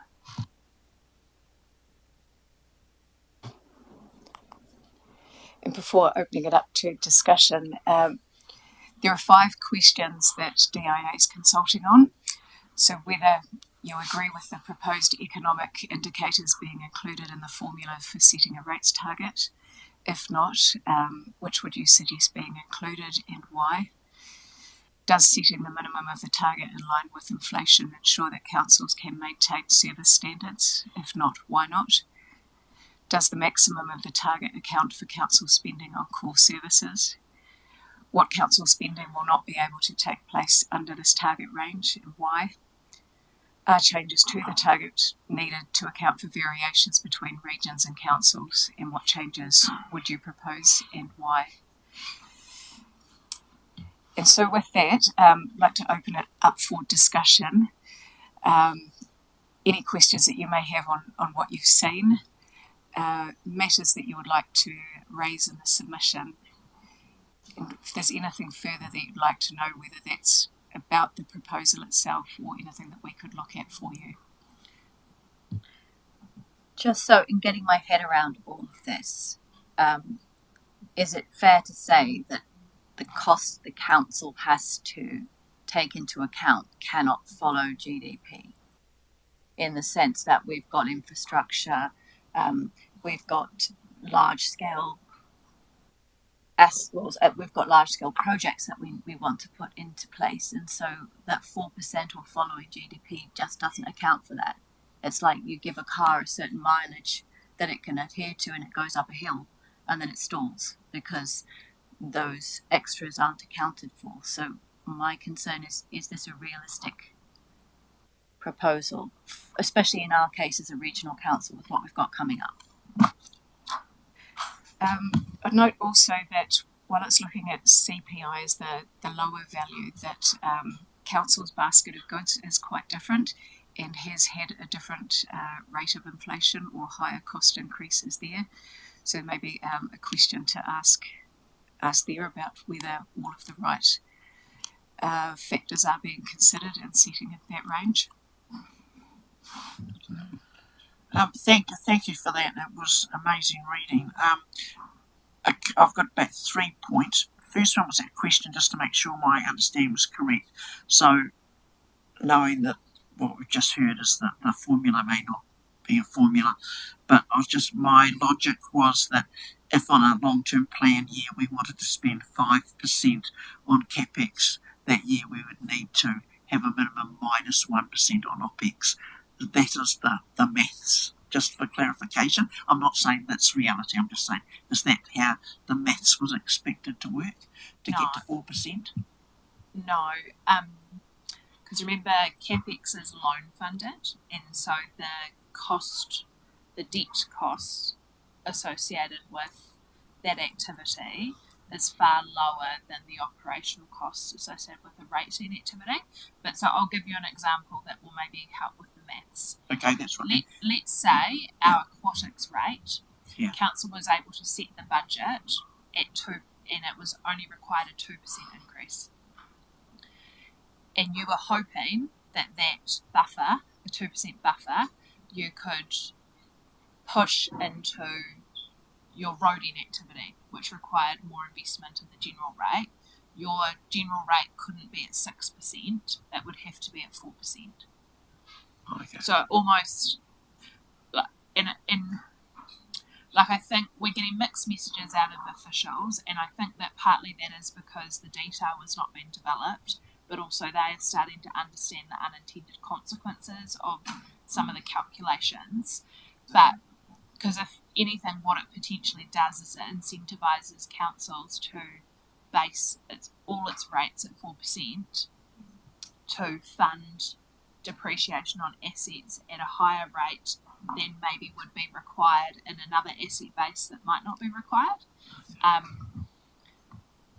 And so whether it eventuates like this or not, I think council should consider whether its submission point should talk to the need for flexibility within the base, and that it shouldn't be I think it would be it would have serious consequences if the expectation was that the 4% sat the cap sat across each targeted rate type.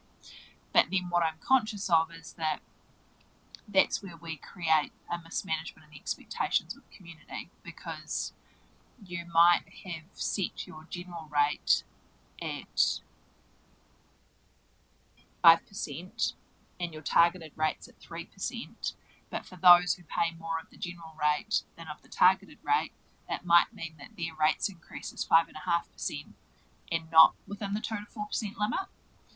And this is where the cycle of rates is it's such a blunt instrument and it's so complex that I'm not sure whether there's been a practical application of how this would play out for our ratepayers. Yeah, that's because that's one of my points, was that word average was the legislation didn't, from what I was reading, imply that there could be any average, that no one could get more than 4% increase, which is hugely problematic from a financial point of view. And then the last point, could I please have an example of what an infrastructure deficit is? just it was on one of your first couple of slides as an example, and it said infrastructure deficit. And I'm just wondering what that actually was. I think an example of infrastructure deficit is where council has not invested the money that has been required to be spent on that piece of infrastructure, and so therefore the costs of it climb and the costs fall to future generations. Yeah. It could also mean like the underfunding of depreciation, which I think is for councils around New Zealand to achieve a rates cap. It will require councils to not fund depreciation of core infrastructure. Yeah, that was actually one of my concerns and questions was, would the rates capping, the risk of rates capping, mean that many councils, including possibly ours, would let our assets decay because we just cannot afford to keep up that payment? And if so, that's transferring cost to future generations, as you just said, Monique, which is a real issue for us. But do you think that this particular piece of legislation has taken into account the differing sizes of the councils, or is this like a one-fits-all policy in terms of the different growth that we've got, the different infrastructure age that different areas have, councils have, and the different risks we've got in terms of flooding and climate change and those particular areas? Is that factored realistically into this proposition? I think because we're at the early stages of it, that we don't have the detail, that it's not legislation yet. But what we've got those 4 principles where localised is one of them, simple to use as well. So we could ask for some clarity about how this would work to connect to those.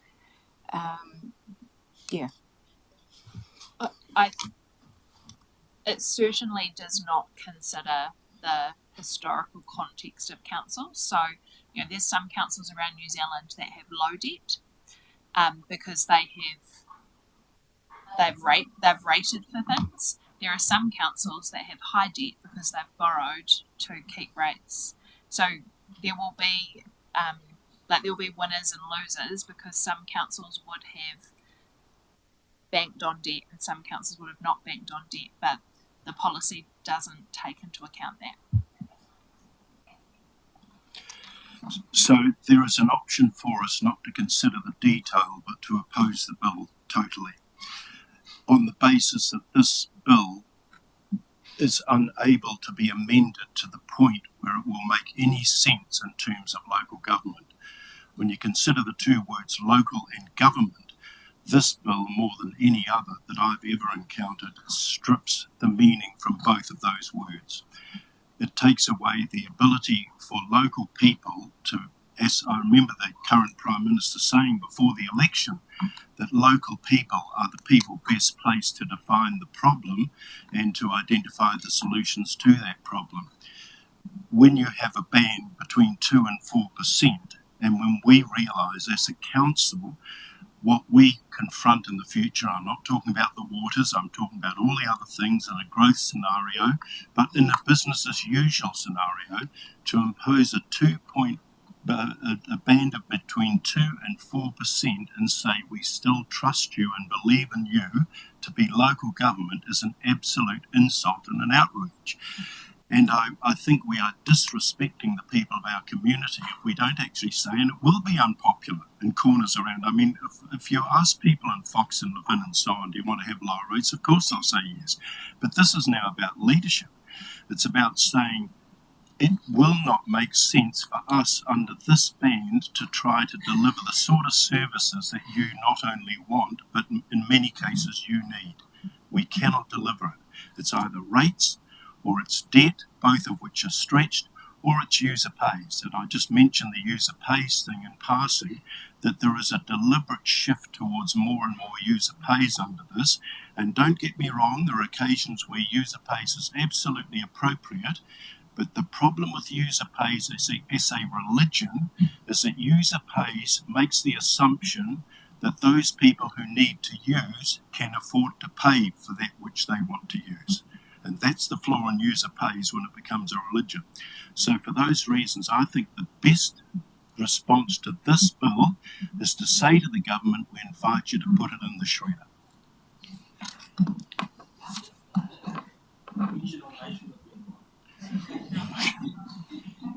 I'll now settle. I'll sit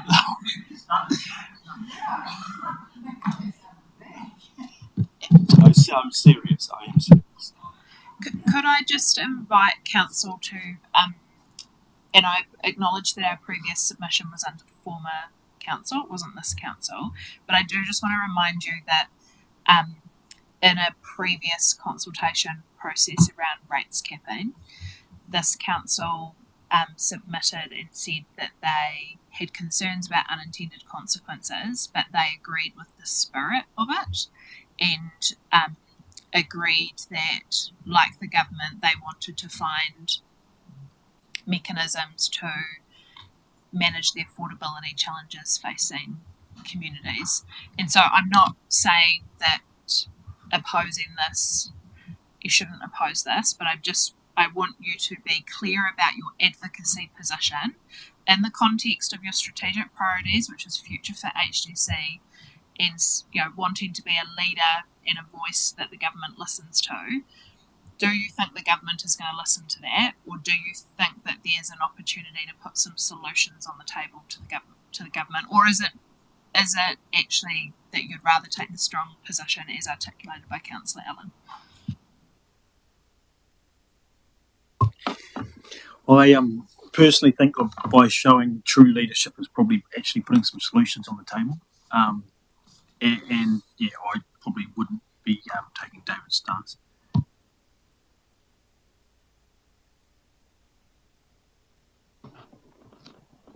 Yeah, I mean, I appreciate David's passion, and David's been pretty consistent in terms of his messaging. Where I sit is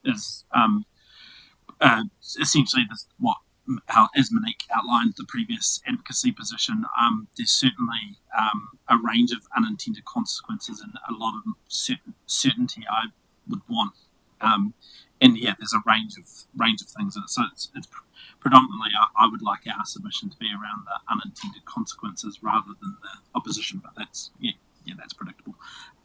Because for me that's the objective, is that this legislation is about affordable and predictable rate setting, and so I think it's our job through this submission to give practical examples of how this will impact on Horowhenua District Council and and tell the story of the unintended consequences, because the application of that limit across the targeted rates and not being able to have over and unders across those different things, that really is problematic. It does have unintended consequences in terms of the user pays, our depreciation approach, even the variation process. Like, I feel that feels overly, the standard approach, it feels like it's going to be quite bureaucratic. And there's probably a need for like a fast track or an emergency type variation process, because you envisage a process where something happens, natural event, where it's going to need to be, council's going to need to make spending decisions in the current financial year, where it will have, the impact of that will not be felt until the following financial year, and that's what will drive the rates increase. But you need to have the confidence that you have the authority to go ahead with some of that short-term spending decisions. So it kind of, I think Monique framed it well before, which is it's the spirit, but it's the ensuring that the unintended consequences are understood and mitigated, but also that there is a reasonable level of flexibility to that acknowledges the complexity and the scope of local government and the different approaches to local government in the different area, in the different districts. So, because the one size fits all, that again has unintended consequences for growth council and a council like ours, where there's multiple things going on all at once. So, that's my position. I appreciate the passion too, David, but I am more about solutions, and I particularly liked what Sam says. I think we have to tell the story of the unintended consequences, but also as a side issue, we also have to make sure our comms out to our ratepayers, make them understand why we're taking this position, that it would be very nice to be able to tell the government where to stick it, but they're not going to listen to that, and that to actually show them through practical, this was what will happen. And so our ratepayers understand what the consequences are if this bill goes through as it stands for them, because it is going to affect their daily lives and user pays in massive ways, which many of them can't afford. I completely understand where you're coming from in terms of that frustration and the lack of consistency and knowledge that makes everything seem just so up in the air and untenable. But perhaps we can look at it in terms, and I do agree with what Sam has said, perhaps we can look at it in terms of the council saying that we understand the intent of the rates capping to improve transparency, affordability, and that increase public confidence in local government, but can we look at how it can be acceptable in terms of its flexibility, locally responsive in terms of our community, and doesn't undermine our abilities to meet those responsibilities in terms of our legal and infrastructure and growth goals that we've got, so that we're playing, in a nice way, but we're putting forward some concerns.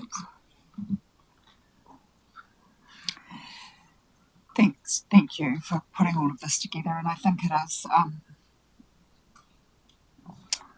It's a change. We're faced with a challenge that David has been. I agree, it's been forced on us. But probably this government has done this because of the pressure that's been put on them about the cost of rates and insurances have been the pressure points for so many people's budgets. I guess there's a few things that I just want to reflect on, and I think about that concept of exceeding the upper limit or unforeseen or unplanned projects. I think, the pressure where that's been for councils is, as I understand it, particularly for our council, with infrastructure relating to water and wastewater and stormwater. So those pressures will be removed from us as we go forward, that they will be managed by another entity. So we probably need to factor in some consideration around that. But then I think back to the unplanned but important piece of infrastructure that we did some years ago when we rebuilt the road out to Makahika because of the sheer disruption to the whānau that were living out there and the business interruption that was happening, and we needed to do that, and we needed to do it quickly. So yeah, that's one of the unintended consequences that I think of around infrastructure. Water and wastewater won't be there, but there might be some other things, and work with buildings and stuff like that. I don't know. So the other thing is, in terms of unintended consequences, I think constructively we need to be raising that in our submission, and the landfill aftercare costs that we are burdened with, but also understanding existing contracts that councils might have entered into. Like, for example, we've got a contract for 10 years with our parks and reserves suppliers and things like that, so being able to be aware of what any consequences of those might be ongoing with rates keeping coming in. So yeah, and I think what this does potentially create in the future is what I'll call cookie cutter councils that will all be very the same across the country, with some and say that with some of the reforms that have been proposed. Same. So that's me. I agree with David in some respects, but unfortunately, David, this is probably one of the most popular pieces of legislation that the government will introduce over the next 3-4 years, because the public think this is a fantastic idea, and they will support it 100%. So just disregarding it, I think, would be remiss of us to not to acknowledge the fact that it is going to be implemented. As we saw through the election period, was raised constantly about the affordability of rates and what that will mean to our constituents. It does give them some certainty in terms of where it's going. We've had great volatility over the last few years in terms of numbers. So the fact that they know that it's going to be between 2 or 4%, while I don't necessarily agree with those figures, it does give them some certainty in terms of their being able to plan for that sort of thing. I think some of the economic indicators are wrong.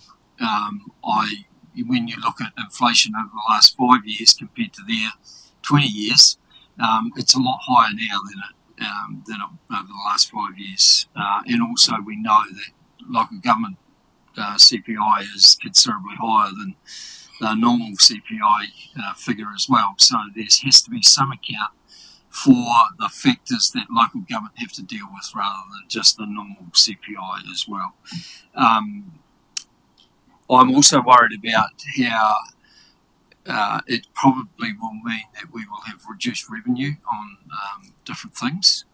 So that's going to impact budgets as well. But I'd also like to see the government say, okay, we're imposing these sort of restrictions on you. We're going to help you out by reducing the costs for long-term plans, audit, those sorts of things that we are compelled to do but cost us huge amounts of money. You know, when you think a long-term plan costs us 2% of rates, they could actually help us significantly by managing that a heck of a lot better. And the other problem I have is the fact that, again, they're taking away the local voice. If we want to decide we want to do something and build a new pool, we've basically got to go and ask people, ask the government if we can do it, which seems totally against the principles of local government. So we should also propose a change to local government to centralised local government, because that seems more apt than local government, because we're not local anymore. We're being controlled by another body. So that's my 2 cents worth.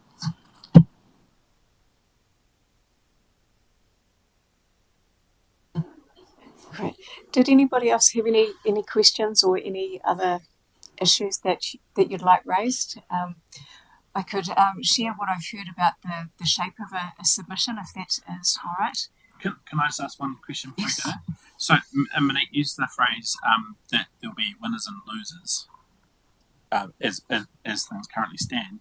And so, just help me understand, if this proceeded as currently framed, my inclination is Horowhenua District Council would be in the loser column, because it has just such impacts. Is that understanding correct? And our debt profile and debt picture? Yeah, we don't have a balance sheet that we could leverage. I suppose the exception to that is that with Three Waters assets being transferred to Central District's water, I think the intent from the government is that councils then do have headroom to leverage. But yeah, no, we certainly, and we're also, while we've had high rates increases the last 2 years, that is off the back of many years of underfunding rates and underfunding depreciation. So we're not in a position,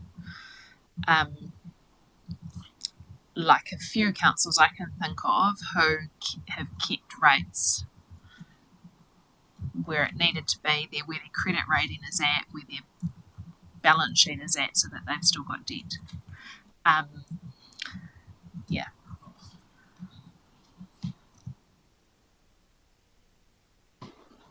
Thank you.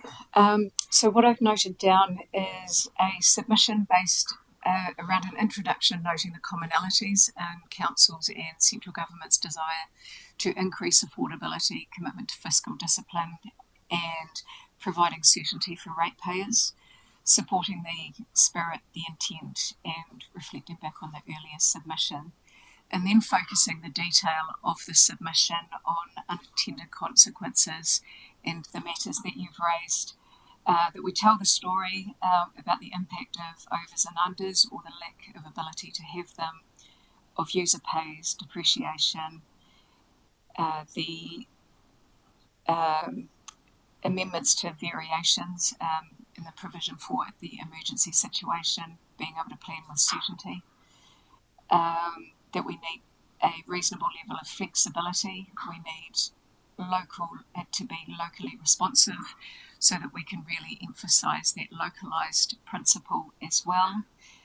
And also to note that we need the ability to plan for infrastructure that we may need, using the Makahika Road as an example, and specifically address the need for provision for a landfill legacy rate revocation in contracts that span 10 years. We'll highlight the economic indicators that you've highlighted, Bernie, about inflation, the potential impacts of reduced revenue. Recommend that our government also look to reduce costs on some of those things that they require us to do, and the concern about removing local voice and how that impacts the localised principle that they have. Would there be support for me drafting a submission along those lines, or is there anything you'd suggest added? I'm also concerned around the transitional period and the timeframes that put on councils to meet compliance within a 2 to 4. And so I think really doubling down on the band and the range, the 2 to 4, doesn't seem to account for growth without the actual detail around what they would provide for a growth council. I think we need a longer transitionary time, noting that this new policy would be in place before the government can actually get their books back into surplus sometime in maybe 2030, I think was the last date that I kind of heard. Yet councils are expected to, on this date, be between the 2 to 4% range. So, I think thinking about either the range and the transitional period as they've dictated down to would be points that, apart from what you've raised, I'd like to feedback on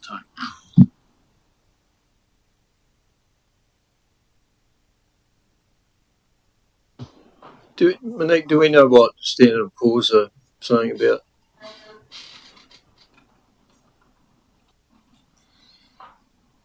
rates capping? Because I'd imagine that those of us that could be impacted by this might see a credit rating reduction, which would impact us as well. They did come out with some commentary prior to Christmas about how it would exacerbate fiscal imbalances and signalling that it essentially would impact the confidence rating in local government. It would be credit negative for the sector.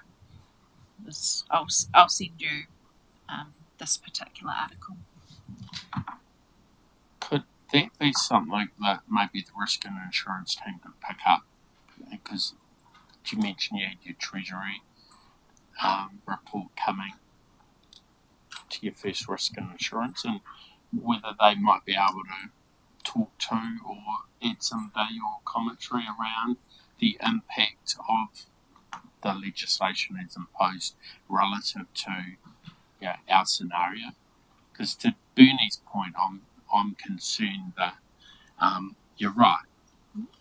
It's easy to bash or support a policy that cuts rates, but that only becomes an issue when suddenly booms aren't being removed, libraries aren't being opened, public toilets aren't being cleaned as regularly as possible. So the reality is that yes, within context, people will say yes, I like that, but they'll make more noise when the booms don't start being mowed. They'll make more noise when the toilet they go to isn't cleaned, or whatever else is important to them that starts to impact their daily lives.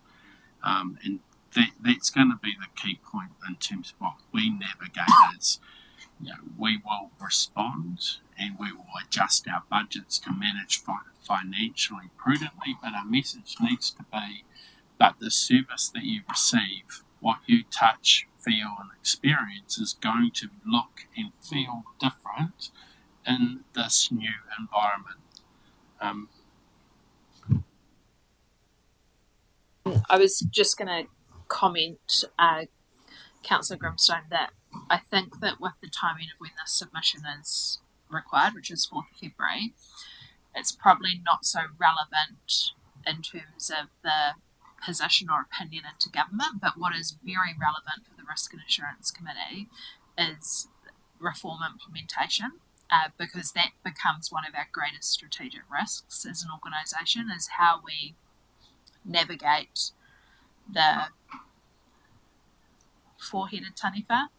I think it's now five-headed taniwha of reform, and what that does to our financial risk, our reputational risk, our ability to deliver, lifeline services, core infrastructure, and I would expect the Risk and Assurance Committee will need to do quite a lot of heavy lifting and some deep dive on some of this, particularly as we lead into the long-term plan, because the role of Risk and Assurance will be giving advice to Council around how we reduce and eliminate the risks and how we proactively respond to the new policy settings, whether we like it or not. It's how do we put our energy into now responding to it. Yeah, with that, yeah. Well, the thing I'm just sitting here pondering is whether. So I've got full confidence in Karen and Lauren to go away and do the submissions on these different pieces of legislation, and then obviously that gets signed out by Chief Executive and Mayor typically on the actual submission. But I'm just wondering whether there might be benefit in thinking about our advocacy strategy and whether we need to use or get some advice from a political consultant in terms of perhaps in partnership with some other councils around how do we best get the outcomes that we're seeking. And so I don't know, Monique, if you have any thoughts on whether that's workable or whether LGNZ or whether there's other groupings of councils that are kind of thinking about how it does the advocacy base. Like I'm thinking right now, if you've got a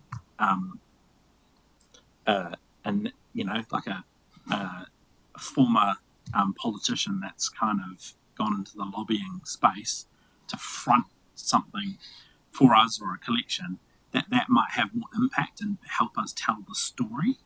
That's just my except there might be immediate reactions to that, but can I just get your thoughts on that? And there are a few councils, particularly bigger councils, that have that advice on tap, and I think we could make a couple of phone calls just to understand what others are doing. I think LGNZ's approach in this space is one that we need to back, and we need to expect that them as our membership body is doing some of that heavy lifting. And I wonder, Councillor Jennings, whether it's less about having someone front, but it's more about the advice that we're getting about the approach. Because otherwise we run the risk of we're paying recycled politicians to tell other politicians things that actually you as elected members want to say. But if we could just we might just need some support around how we nuance our messaging to help achieve an outcome. But the strength is really in LGNZ, because it's not one council that's going to influence government, it's going to be the collective of councils. And it's something like Communities for Local Democracy. Like, if you saw how that shifted the government's position around local borders, it's a advocacy grouping like that could make a shift.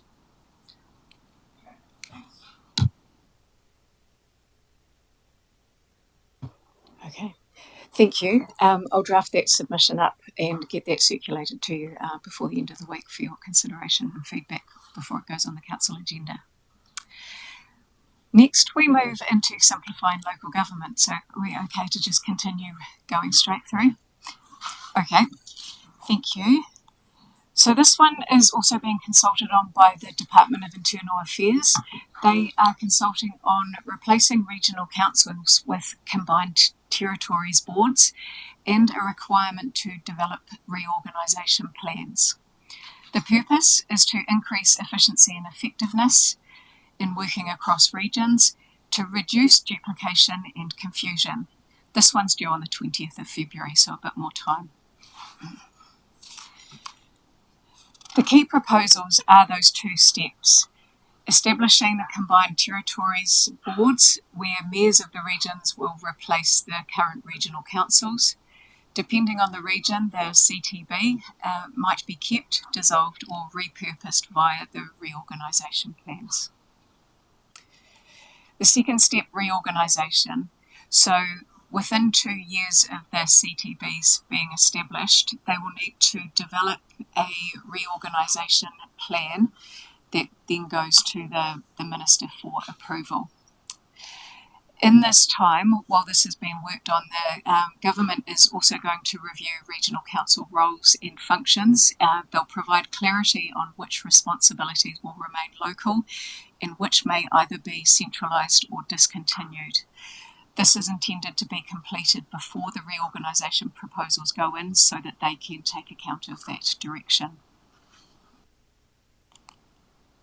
Looking at the CTB's roles and powers, they take over all of the roles and responsibilities of regional councils. They will explicitly include provision for carrying over the treaty settlements that are in place, that place an obligation on a regional council. They will meet regularly.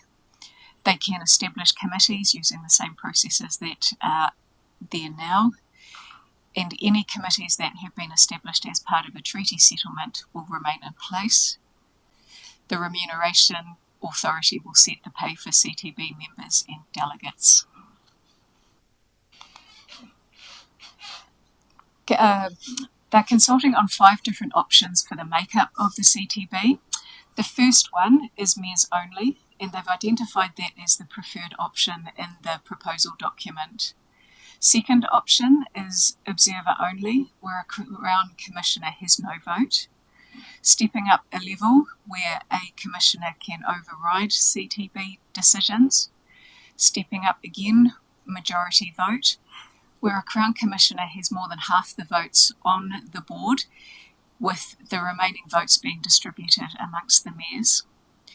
And the fifth is where there are no mayors and they appoint Crown Commissioners to lead regional councils through the regional reorganisation plan.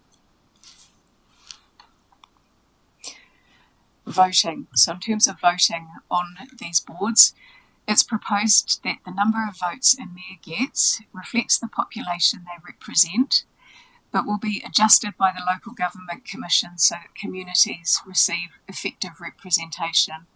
And effective representation basically means that every council would be represented. So it doesn't mean that a small council, which might have a comparatively small percentage of the population, has no vote, that everybody would get at least one vote. And they're still working out how the local government commission would adjust that voting.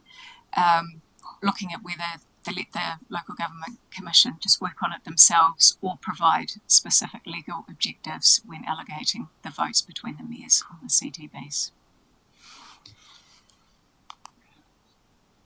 So that's the first part. Second part is the reorganisation plan process. So within those 2 years of the boards being established, what needs to happen is to map all council functions in the region, and this may connect into the work that's being done at council level when we're looking at core services, when we're looking at rates capping, so it could pull some of that together. They'll then need to recommend the best delivery model for each of the functions across the region, whether that be shared services, joint council controlled companies, amalgamations, or other. To require mandatory consultation with communities, iwi, hapu, Māori and stakeholders in the region before this goes to the Minister. It then goes to the Minister for approval, and there's a range of things that the Minister can do. They can approve the plan, they can provide feedback on it and request changes, so similar to what Lauren outlined for resource management. Difference here, they could make changes to the plan directly, or they could appoint a commissioner to draft the plan if the board fails to produce a robust plan. Once the plan's approved by the Minister, the decision's final and implementation starts.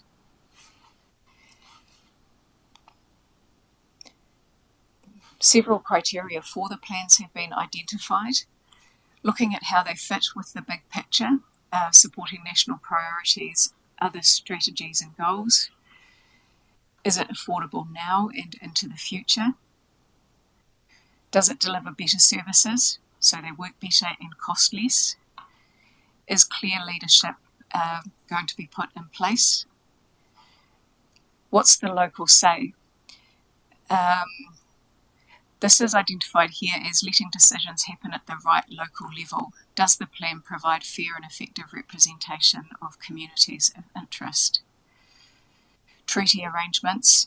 The plans need to show how all treaty settlement commitments that are administered by councils and other agreements with iwi Māori will be given effect to and or improved.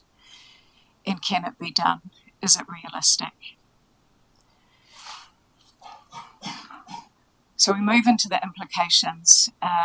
Advantages, our mayor gets to be part of the CTB for Horizons. There's an opportunity for greater collaboration between the current district and regional council functions operating within the district. Some disadvantages or risks. In reorganisation, there's currently no mechanism to enable councils to work across CTB boundaries to develop their regional organisation plans.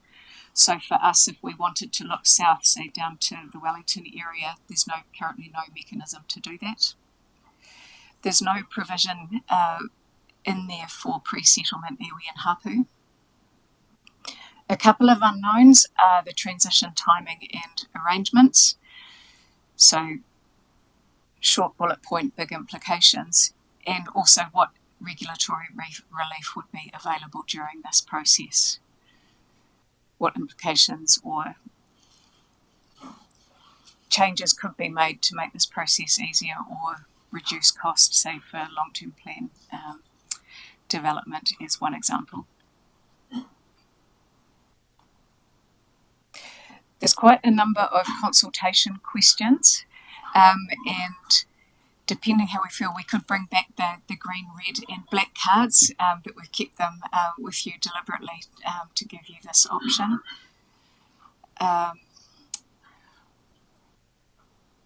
So just looking through those, do you think there's a need to simplify local government? What do you think of the proposed approach overall? Relating to the combined territories boards, do you agree with replacing regional councillors with a CTB? What do you like or dislike about the proposal? What level of Crown participation do you recommend? Do you prefer? Do you agree that the mayors should have a proportional vote adjusted for effective representation? What do you dislike or like about the proposal regarding voting? What do you think about the ways the communities crossing regional boundaries could be represented? Do you agree that mayors on the CTB should have a proportional vote? That looks like a repeat. It does, so there's one less question for you. What do you think about how the proposal provides for iwi Māori interests in treaty arrangements? And then looking at the reorganisation plans, do you support the proposals to require CTBs to develop these plans? And what do you think about the criteria? And with that, I'd open it up for discussion questions, and then we could quickly work through those questions voting if they're not touched on during the discussion.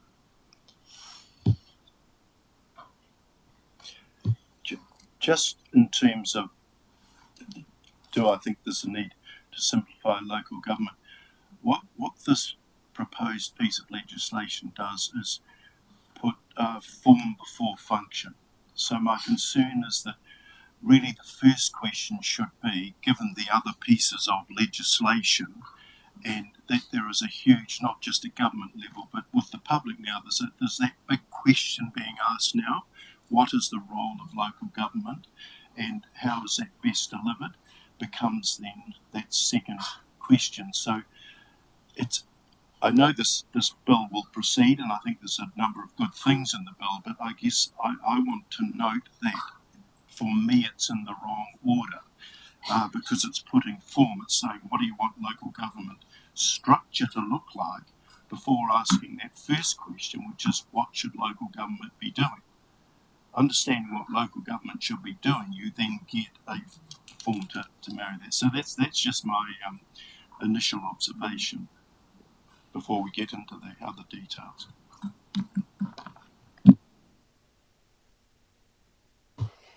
Did anyone else have any other questions, or would you like to just work through these questions? I just wanted to say I actually totally agree with David, because I think it's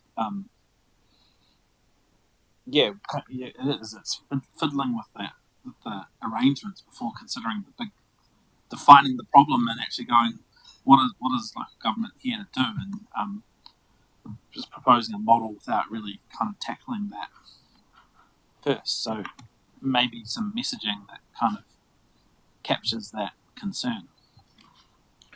Yeah, my thoughts is around, I've struggled from this from day one because I can't see what they're trying to achieve, and I think you've articulated it for me by they have got it in the wrong order, because I don't see this making any savings. I think it just see it as increasing workload, but it's nice to see that you are going to get more money. So, there was a bit there. But I just can't see the benefits because they're doing it the wrong way round, and I think that's possibly the message we're trying to articulate, that we understand they're trying to make change, but it's the wrong way round.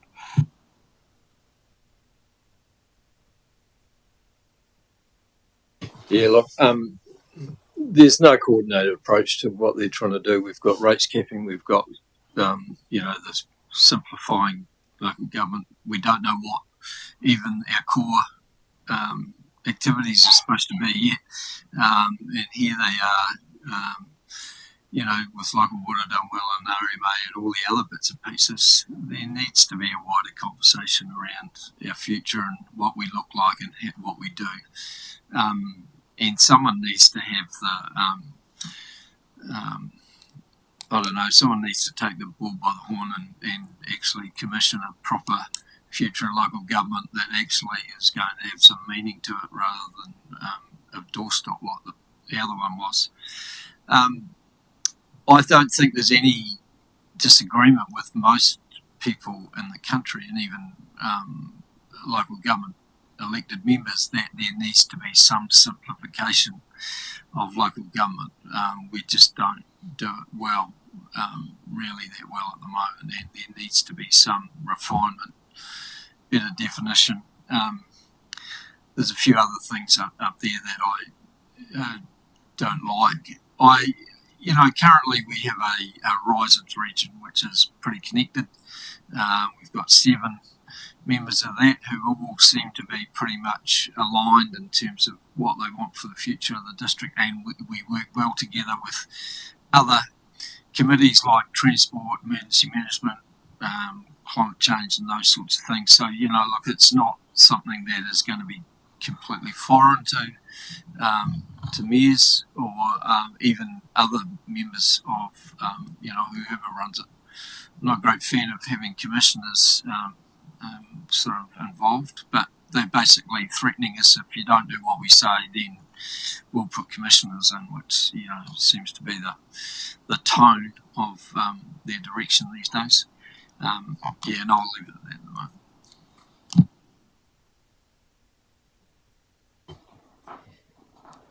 Okay, thank you. So looking at those first two questions, is there anything anybody else would like to add about the proposed approach overall? Or shall we move down into agreeing with replacing regional councils with a CTB? Would there be support for that? Or would you like to have your submission answer all of these questions? Is probably a good thing to ask, whether you'd like to do it like this or to make a number of points. Interestingly enough, when DIA presented to the Mayoral Forum about reforms, rates capping was "you are doing as you are told." This was "we want to hear from you about what you want." So they are keen to get feedback in terms of how you see this. They're not sure, obviously, how it should look. And I think that's my concern, is it's very wishy-washy to me, and I can't grasp exactly what they're trying to do. Like, what would the changes actually be? How would this look different? And then what role we would have as a local community in this. So it's really hard for me to say, oh yes, this is a great idea, or it's not a good idea, because the information is not clear enough for me. So at the heart of this proposal, the government wants less councils. They want unitary councils, but they haven't said that. And so one of your considerations might be, well, do you want to tell the government to actually be visionary and articulate what the future of local government looks like?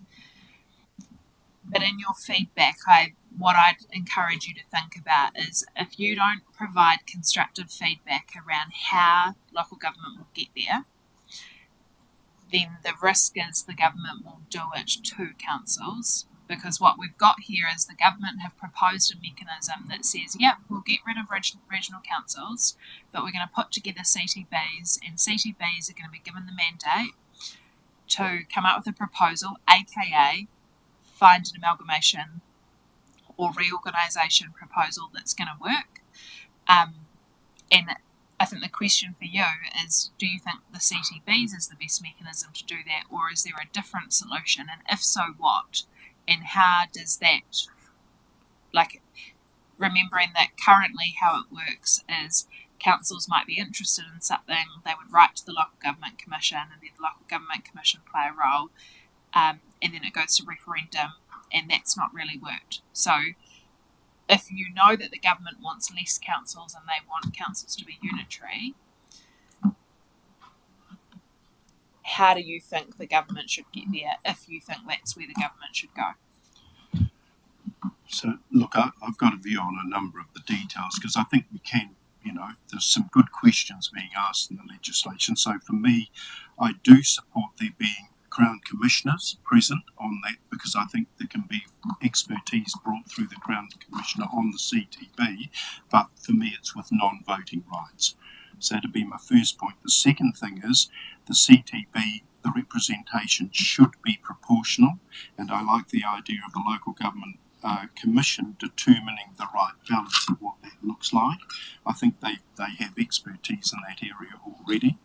In terms of the government having the final say on regional reorganisation plans on the advice of the Local Government Commissioner rather than through referendum, I support them on that. I worry about a referendum as a way to decide something as important as that. Consultation will occur during the process, but at the end of the day, I think of the options, having the Local Government Commission with clear criteria on which to make a decision for them to make a recommendation to the Minister on that. The criteria they talked about is it affordable? Does it provide better services? Does it guarantee local voice and so on? Those are good criteria for the Local Government Commissioner to advise the Minister on. And my final point, and again it's a constant irritant, is this lack of funding, resourcing for these initiatives. So we're going to have Mayor Burney, who already works God knows how many hours a week, is going to be required to undertake this role as well. And my question is, you're giving this additional responsibility, how will you resource those people who are involved in the changes? So those are some thoughts from me. Not just Mayor Burney, the whole organisation. Yeah, look, and this shouldn't be about, I don't think this should be about workload or for mayors or anything like that. They'll work something out around that, I'm sure. I disagree with you completely around commissioners. Government-appointed commissioners being involved in those sorts of, same with the commission. They're government-appointed, members of a commission that I don't think has a huge amount of teeth or grunt enough to be able to do that. And that's where again, you're losing that local sort of input into stuff. There's a bigger picture than just CTPs. That's what I wouldn't do a referendum would be the worst, but I think you get a 5% turnout for, wouldn't tell you anything. How did you do it? I know, it's difficult. Yeah. So my opinion would be that to acknowledge that, again, what they're trying to do and simplifying local government, but that I personally don't believe CTBs are the way forward, and to tell them that going for unitary councils is probably the better way, and to set the plan first of how it would work, to then organise who sits on it afterwards, and actually politely tell them that yes, we like what you're trying to do, but turn it around, and be clearer in what you're trying to achieve. Tell them we want to be bold. We want to create a unitary authority of all Horizons TAs, and go for the big picture rather than sort of trying to. This conflict between small and large things. I'm thinking of Taurua, Ruapehu, and amongst. I know what it's like now, where Palmerston City tends to dominate the conversation around that. And if they've got a greater weight in terms of their votes, I see that being an absolute disaster. We need to either do it as a whole and stop this splintering or having little pockets of different things, or we turn down the whole thing altogether.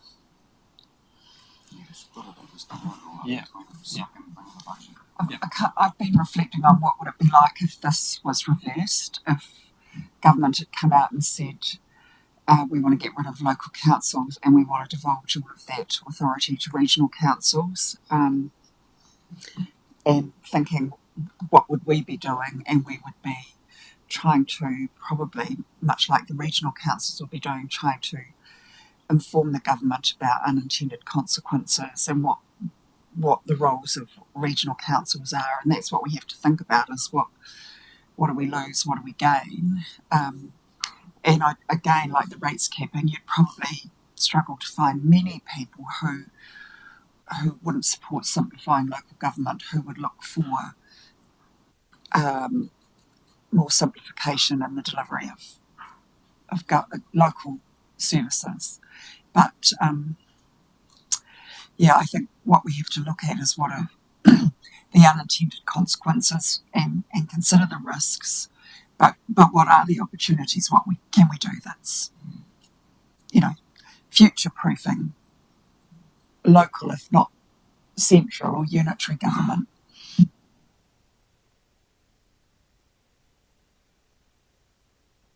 There's been some interesting discussion today, and I'm actually a little bit uncertain on where I sit, but I have some appetite for the concept that Mayor Bernie's talking about in terms of response, using this as a vehicle to frame up what we see as the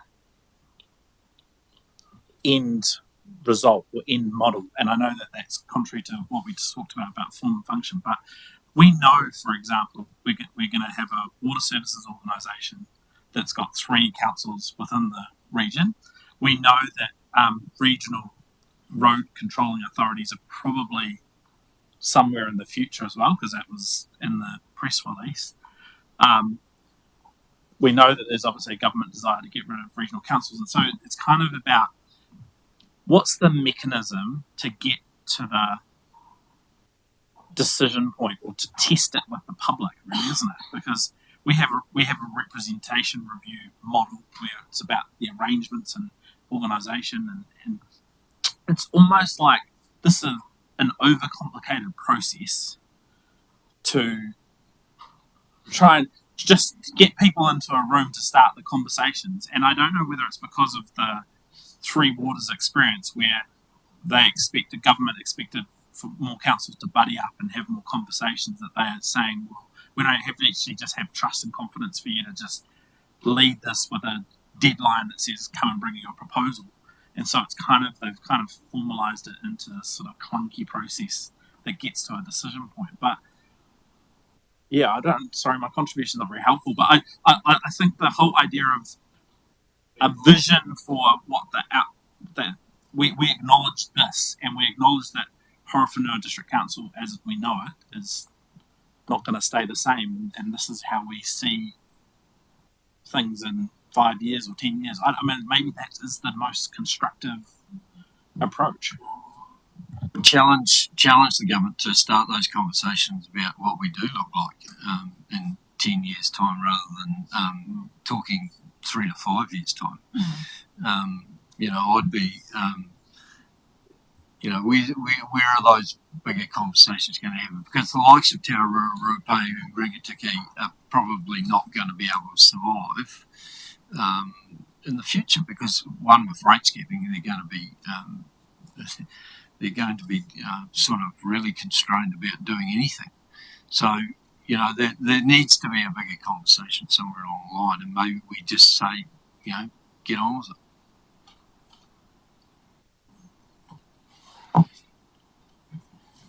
Yeah, so look, for me, the positives are that we will have the mayors representing those districts, those communities, getting together in a room.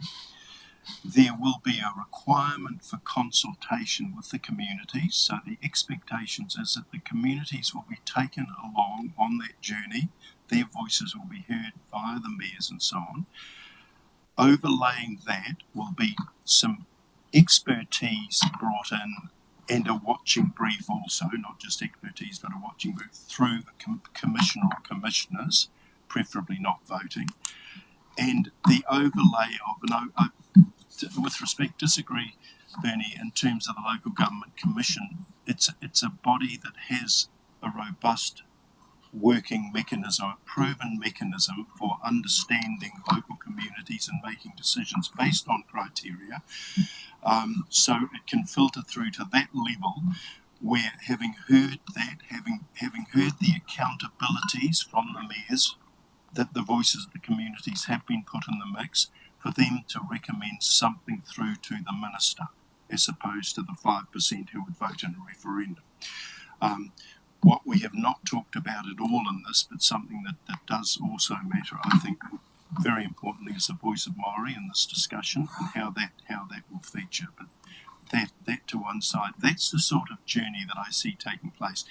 And I absolutely think we have to be careful not to predetermine the outcome. This is not about Horizons being the new local authority. It's not necessarily that at all. There are different configurations, there are different ways that it could look.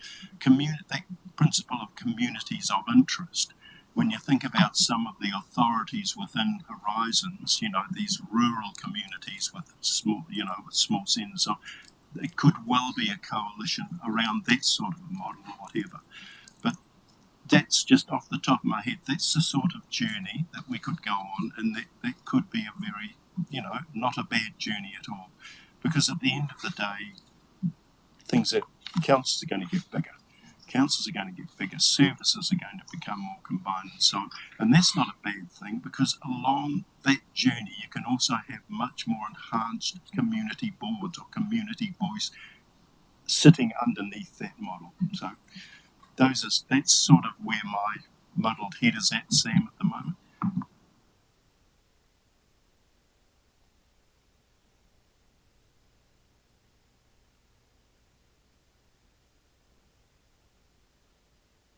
All right. I've got some points that I can note.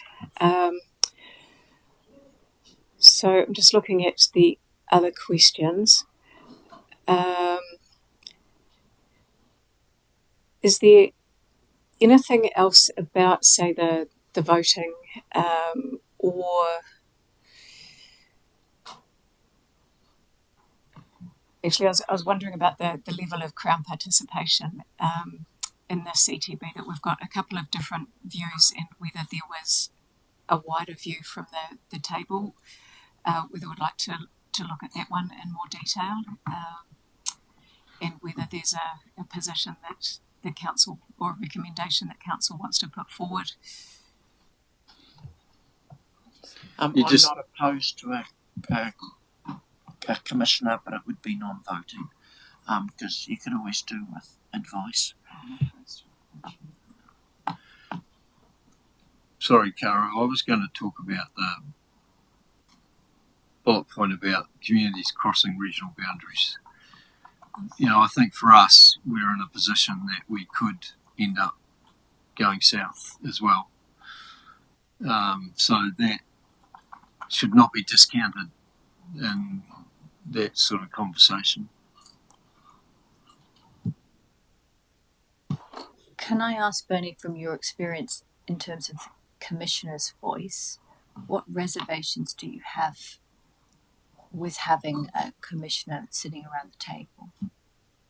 I don't have any experience of commissioners per se, but my view is that if you can't trust 7 years to come up with a solution or an answer, or to come up with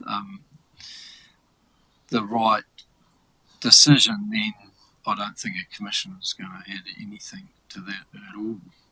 In fact, he's going to be not from the area, he's going to be outside the area, he's going to be appointed by the government. And sure, there's ways of getting advice.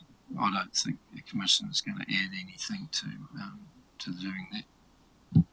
I suppose it kind of comes down to what role the commissioner actually is playing, isn't it? In terms of what they are actually there for. If you look at commissioners, say, for schools, when they come in to take over a school board, yeah, they do run it, and in many cases it does work well, but I don't know whether we can. I actually agree with Nola and with David in terms of voting rights of commissioners. I think having it at that advice level and sitting around if there's disagreements or helping to show different ways forward could be really beneficial. But I don't support commissioners. I think mayors are voted by their communities to represent, so therefore the trust should be put in them to represent if it's going to be in a broader context.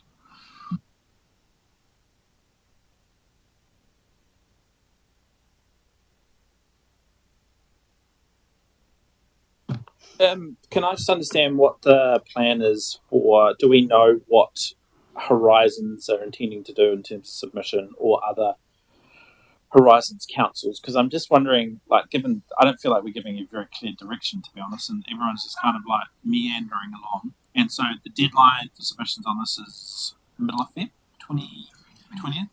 So is it worth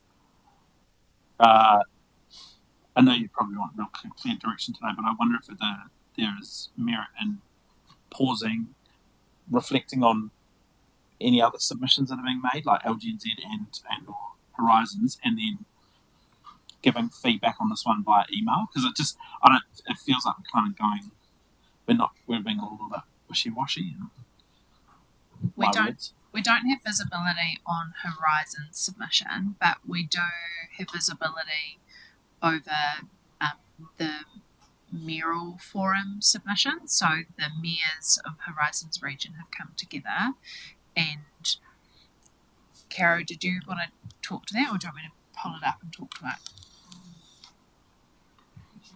Yeah, I think we commented on it in the pre-reading, but at a high level, the submission doesn't necessarily agree or disagree with the proposal, but more talks about what the Horizons region is and what a future focused approach would look like. And so speaks to the need to prioritise local voice and democratic legitimacy, service quality and community outcomes, affordability and financial sustainability, fiscal transparency and accountability, partnership with Māori, long-term future fit thinking, aligning funding to mandate and alignment to national goals. And then proposing some principles around reform. So again, kind of probably taking a similar view to, okay, well, can we have some vision around this? Like, can we be clear about where we're going and before we decide how we're going to get there? So some proposed principles, which is collaboration over consolidation, better off principle, so that idea that communities should be better off as a result of this. Flexibility and local adaptation, so again, that could be that idea that no one should assume that Horowhenua is in the Horizons region, or no one should assume that Tararua is in the Horizons region. Transparency and engagement, enduring design, so something that's going to not be a short-term fix. Matching scale to function, and not a one-size model. By the way, this has not gone to the mayors yet. This is off the back of a conversation the mayors had. Yeah, this is off the back of a conversation the mayors have had, and CEs, Michael McCartney and I have helped start shaping something, and then just a whole lot of questions that speak to the opportunity, but also the unintended consequences. So we can circulate that. So my thinking then, based on what you've just described, because a lot of what you said, I think makes a whole lot of sense in terms of the submission, is could that be circulated at the time it's suitable to be circulated once it's gone to the mayors? And maybe the decision point at that then is, as a council, do we just endorse it or say, yep, that's the vehicle for submitting on this particular item, or if there's anything in there that we disagree with or want to amplify, that we then communicate that to you, or Kara, is that, or do you want more certainty today around process? Like, there's been enough certainty around an acknowledgement that local government needs to be simpler, and that, like, asking the government to actually articulate a vision and what the future frame or future lens might look like. There are some different views about the role of commissioners, whether CTBs will add value or not. But I think we probably have enough, Caro, to shape something. But in the meantime, we will circulate this regional work, and would welcome feedback. But we are going to need it in the next week.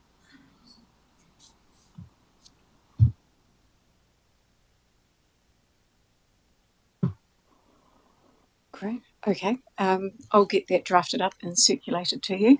I think that brings us to a close on that one. Yes, and we'll move to the fourth taniwha. Yes.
Lovely.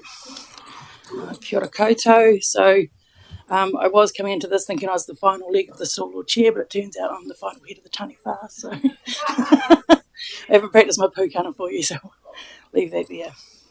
So this presentation is on the local government. It's an exposure bill for an amendment relating to moving away from development contributions and towards development levies, and also the infrastructure funding and finance amendment bill, which is current at the moment. So obviously seeking guidance on whether council is interested in making a submission on either of these two matters. I'm planning on being a bit more succinct to give you some time back today. So probably a bit less developed in my thinking probably than the previous two speakers, so we'll work it through in the drafting, that's fine. Okay, so these two pieces of legislation are part of Pillar 2 of Going for Housing Growth, which is the government's current priorities. Pillar 2 relating to reforming infrastructure funding and financing to support urban growth. Pillar 3 is related to this. It's there was a third pillar to come out, and that relates to government funding. Incentives for communities and councils to support growth, but we don't have any details around that yet, but that's the next piece of the puzzle.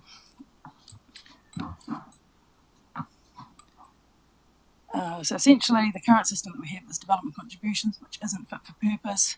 They're clunky, they rely on us being super accurate in our forecasting and doing some crystal ball gazing. They do work quite well when it's a whole new suburb that we're looking to grow, but not so great for infill or when we have out of sequence development, which tends to happen when you get like a private plan change or a large subdivision that's technically out of, a rezoning through subdivision.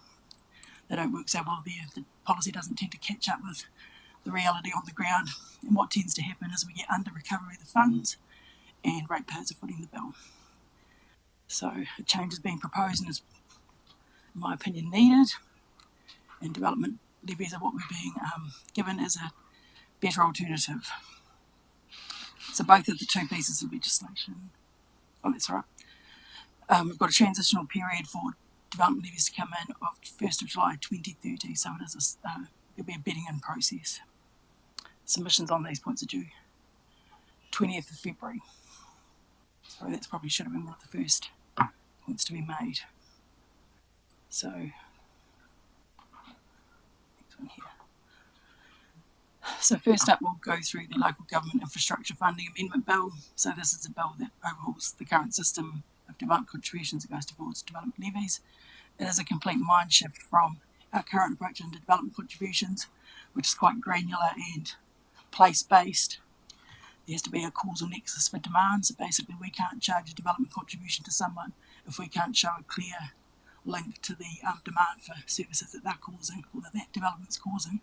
Whereas development levies are on a more wider basis.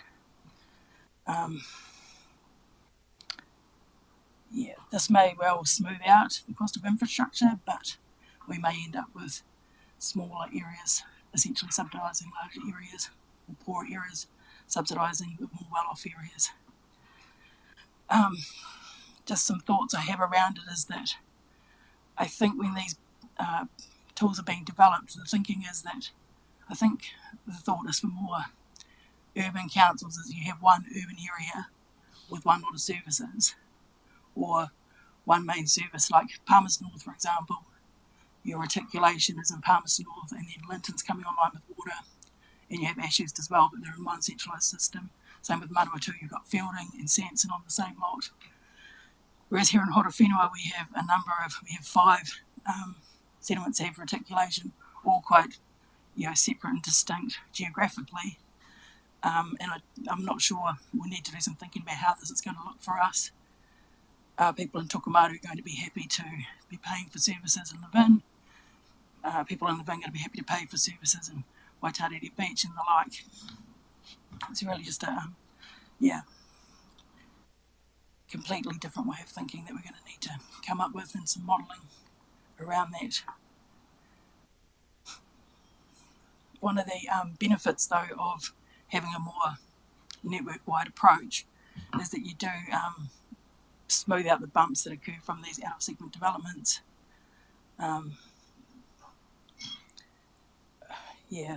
The Three Waters, I think, is the difficult one there. Roading is more easily on a single network basis, but Three Waters, I think, is where we're going to run into fun with how we apportion things out. There is the potential for us to bring in high cost overlays, but there needs to be a good reason to do that.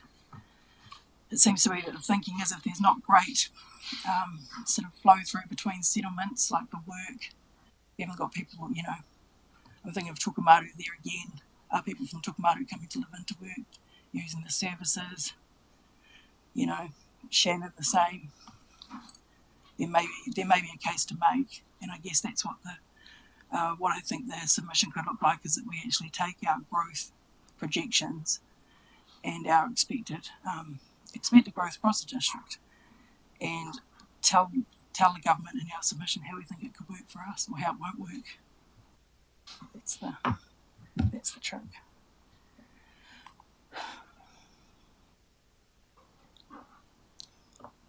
So, the system is more flexible. We'd have more accurate cost recovery because the modelling would be more flexible and allow a greater range of costs to be recovered. Under the new system, we can seek to recover some of our administrative costs and also more intangible costs like the modelling. We'll have to get a model developed. Under the development contributions, we can't charge for that, but under development levies, we could. And then we have interesting situations like Coley Pond, for example, where councils contributed towards that work but doesn't actually own the asset in the end. So they can't appear on our books under development contributions, but there is a potential under development levies. There is a greater focus under the development levies that growth will pay for growth.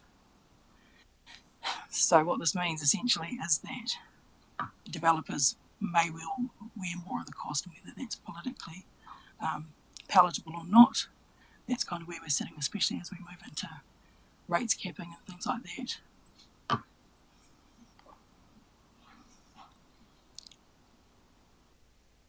There will be a number of similarities with the system that we have at the moment. People will still be able to seek remission and or object on development levies under the new system. Remissions will be able to be granted, but will need to be reported on.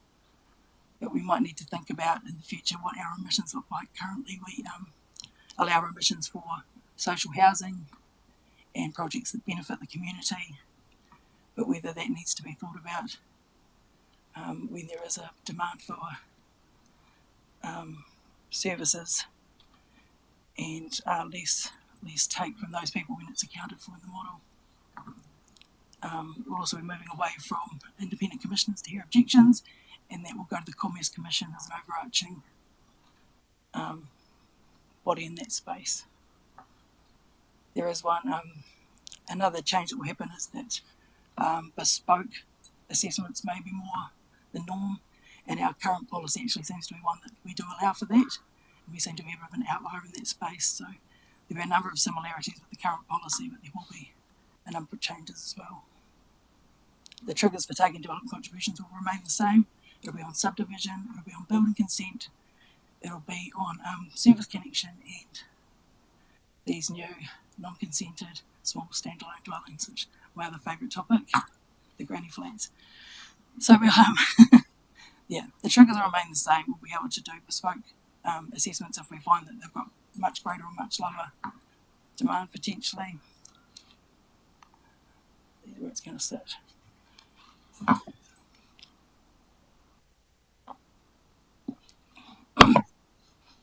One thing that is quite interesting for this district in particular, with all of the new development happening, is that we're going to get through the development levies, there'll be an option for first mover developers to be reimbursed for their levies when they're providing additional capacity over and above what they need to provide. So at the moment, the current policy doesn't really allow for that well. There is some allowance for developer agreements, but it's not a particularly refined solution at the moment. But under the new system, those first mover developers will be able to be reimbursed through, and there's also the possibility for cross-subsidisation as well, is that they'll be able to use development levies, but also if a special purpose vehicle set up under the infrastructure financing and funding, there's a bit more cross-pollination for funding as an option. Developer agreements will obviously be more readily provided. And then we'll move into a system of once we've invoiced a development levy, we'll actually be charging quarterly interest until it's paid. So that will get people to move and actually pay their invoicing, pay the invoices. At the moment, what we do is we assess the levy, and it basically, for a subdivision, it can sit there for 5 years, up to 8 years before people complete the subdivision, but the cost of infrastructure moves on in that time. So there will be a bit more agile modelling in this case. So for the Horowhenua in particular, it's likely to be positive in terms of the amount of revenue that comes in for these services. With the provision to reimburse first mover developers, it'll be likely to be a positive for the likes of Tara Ika and if LNW1 comes online. But also the timing of July 2030, we may miss those first movers, but then perhaps the first mover in each stage. We need to think about that district-wide approach and the likes of settlements that aren't currently serviced but are planned to be serviced in the future, such as Oho, with the smoothing out of payments. Will that make servicing at Oho more affordable? Just another point. And then with local waters coming in, HDC will be responsible for roading and reserves community facilities only, but we'll likely to be the collection point for central water and pass those levies on.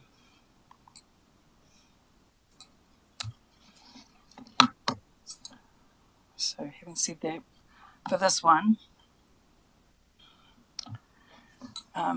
some of the other points that I've noticed looking through the readings that we sent out is that the exposure draft still retains that exemption for government buildings under the development levies. So under local government act at the moment, government departments, with the exception of Kāinga Ora and some others, don't pay contributions, and that would remain. So in the climate that we're moving into with rates capping and things like that, it'd be another loss of revenue. So that point's been picked up by Taituara in their submission. I think there's something we might like to make comment on as well, that we know we'll be getting at least a new school in Tara Ika. Those are some levies that could come through to us. And also, it seems to be, with the likes of dwellings, the demand for dwellings are taking a 3-bedroom dwelling as being an average dwelling, and basically apportioning out the levies for smaller dwellings, 0.33 of a levy per bedroom. So your 1-bedroom dwelling would pay 0.33 of a levy, 2-bedroom 0.66 up to 1 for 3, but then 4-bedroom plus goes to 1.33, and that's sort of where it tops out. So whether it's fair for someone who's building a 6-7-bedroom dwelling, or a room that could be used as a dwelling, because we don't want the case of people coming in with a 1-bedroom dwelling with 4 offices. Whether that's actually, whether we suggest that they actually look at just a flat 0.33 per potential bedroom, and whether that's, rather than the smaller dwellings carrying more of the can there. Just on that quickly, could you do something around like the size of the build, rather than the whole, because it could always change whether. Yeah. I guess with the size of a build, you can have, the larger dwellings tend to have more living spaces rather than, for things like wastewater, when you're getting into, on-site systems, it's typically the number of bedrooms that's the trigger, and it's probably a familiar trigger, and it probably does, at the end of the day, determine the capacity of your house. Generally 2 people per bedroom is Why is it not on bathrooms? Bathrooms is another, but I suppose you can have a 5-bedroom house with 1 bathroom and a 4-bedroom house with 3. It's probably not the number of toilets that determine the demand, it's again the number of residents. It's the bathrooms that use the water infrastructure. Yep. This is just an exposure draft. Not in our future state, because it's about, for us it'll be about libraries and community facilities and roading.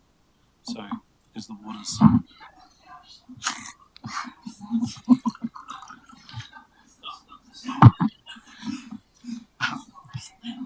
no.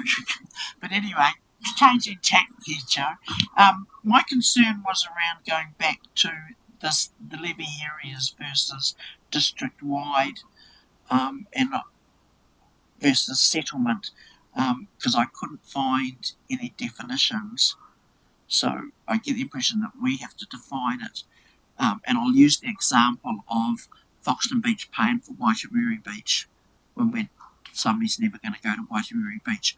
I can sort of understand Foxton and Foxton Beach paying for live-in facilities, but I can't see why I should be paying for infill at Waitemuri or at Taraika.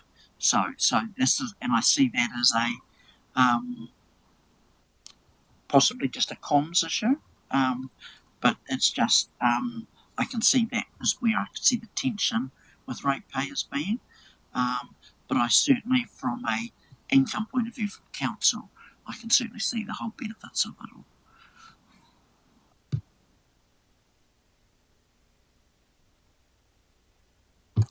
What is the appetite for making a submission around that point, that perhaps for districts like Horowhenua, where we have a number of reticulated settlements, that perhaps this district-wide model might work for the base, but we're going to potentially have a lot of, special levy areas?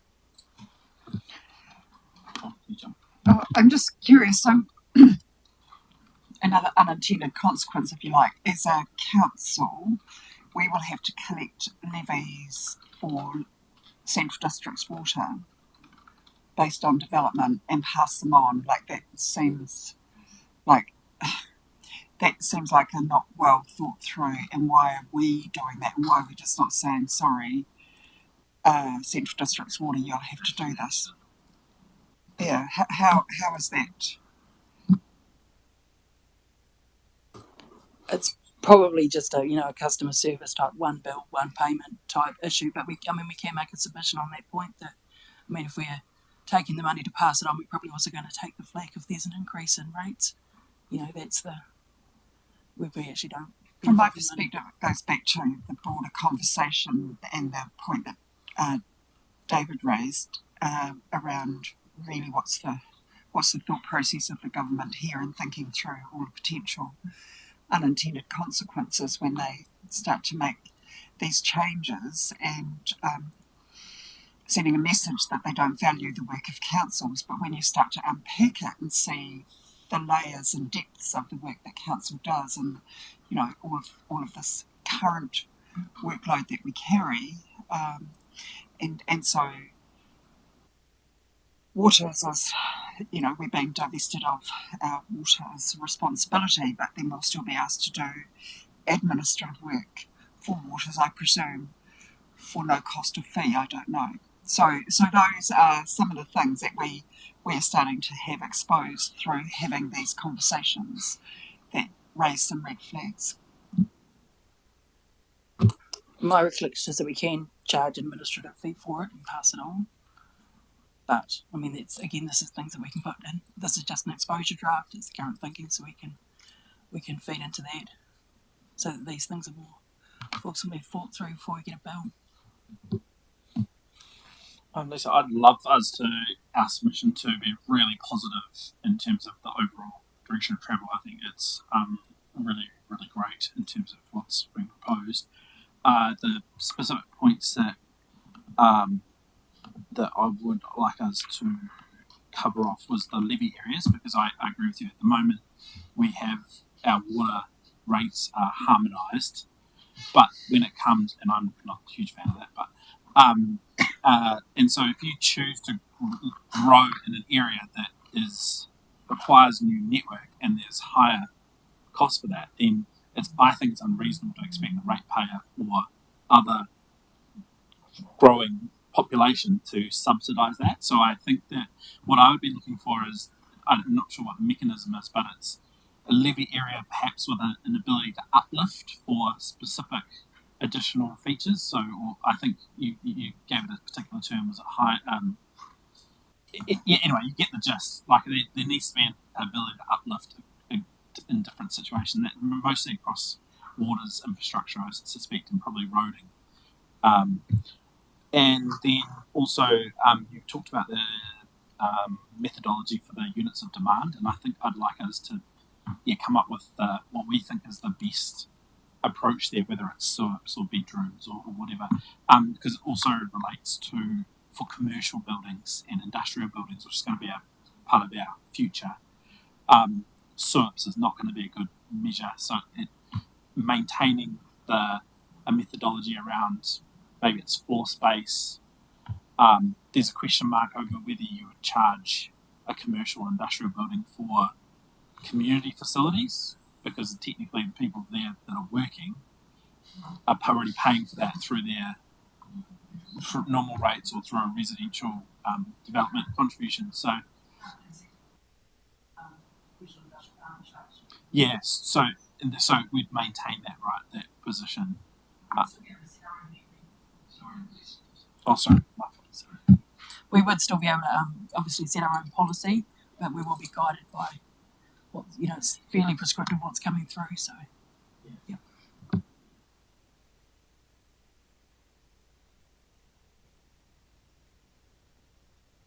And the other note I had was actually the first mover stuff. I think we should again specifically support that, because that has been a feature, but if there's any unintended consequences from that, we should also identify them. But I don't think there's a reason not to at this stage. I haven't heard anything. It's not a reason to support. There's no reason to not support that, because it's a useful thing. I think.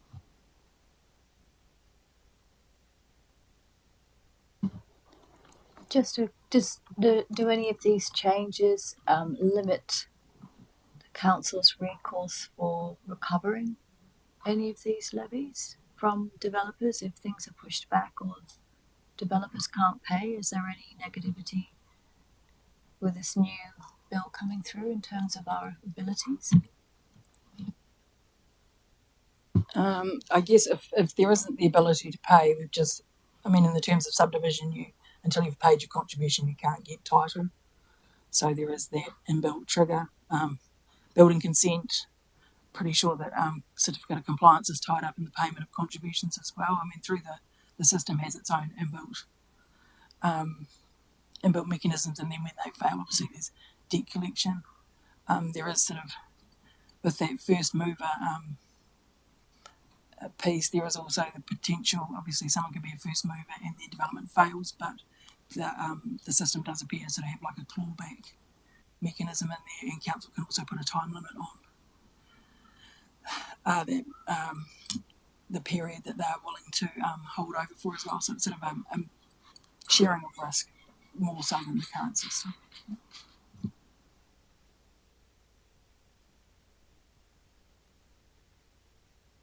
Okay, and then just back to the points that are on the screen. Do we support the retention of current triggers, basically supporting the retention of what's the same, and the options of remission, objection, and adding into that the bespoke assessments. Okay.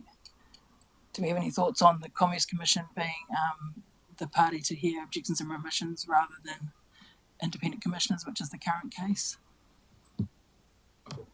I would say that would be quite a timely process, so I think we would probably be asking them to find another option. I actually agree with Commerce Commission doing that. They're the economic regulator on local water, done well as well. So, it seems to fit, I think, between the two. I think that's, rather than having someone else do it. And then the last point there is support the policy taking effect from the notification date, which I haven't actually dealt with it in the pre-reading, but essentially with the development levies, the new rates would come in when the policy is notified.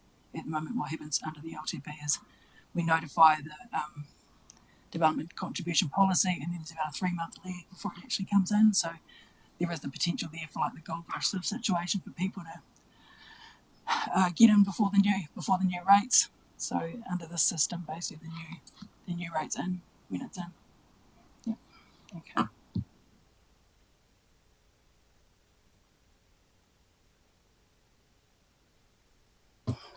Apologies. So this system came in 2020, but it hasn't been well used. Only 2 council projects have currently, not this council, 2 council projects across the country have been used for it. Basically, parties can establish a special purpose vehicle to finance infrastructure. It's done through government funding and then repaid through levies on properties that benefit separately to a development contribution. This proposal will open up access to that regime to a number of other parties, including water organisations, NZTA, Kiwi Rail, electricity corporations and community infrastructure that's not council or government owned. So there will be the ability to spread that levy payment over up to 50 years. So this means that people would be able to pay it over time rather than front loading that cost on the cost of sections and houses essentially. So that would appear to be a benefit. There is the possibility of having a one-off levy if, say, a developer needs to wait for the sale of land. So once they've got the obviously the money there to pay for things. And there is a general streamlining of the system which will limit the amount of approval and ministerial consultation that's required. One thing that does come up though is the minister will no longer need to consider affordability or long-term interest for levy payers. So the financial burden on people won't necessarily be part of the thinking when they're looking to set up these special purpose vehicles, which essentially it's unlikely to it would only affect growth areas and new sites generally.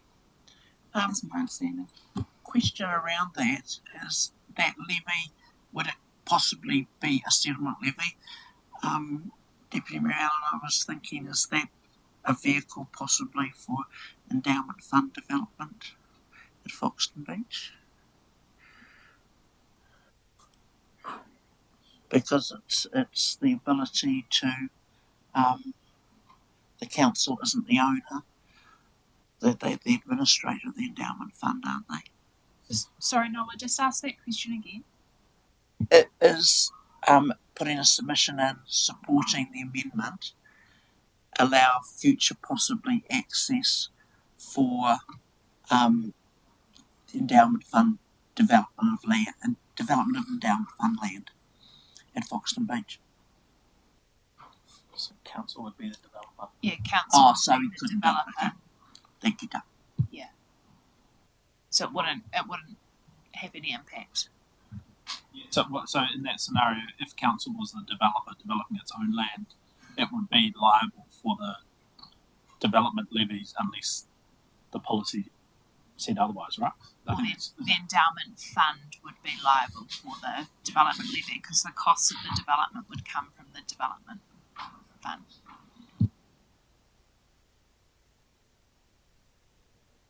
I think under this change, the endowment fund could apply for a special purpose vehicle. It appears that there is that provision made, whether it's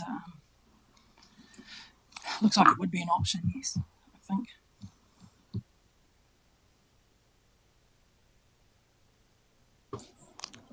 This is a fairly narrow scope for this one, but because the amendment would generally support development, I would suggest that we do a supportive submission, but we do note potential administrative burden for council that would result if we're taking the levies for other parties, and then potential affordability issues for future residents.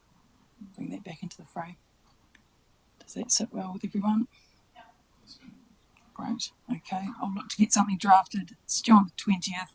I'll look to get something drafted over the next week or so through for comments, and then we'll work it through the process after that. Great.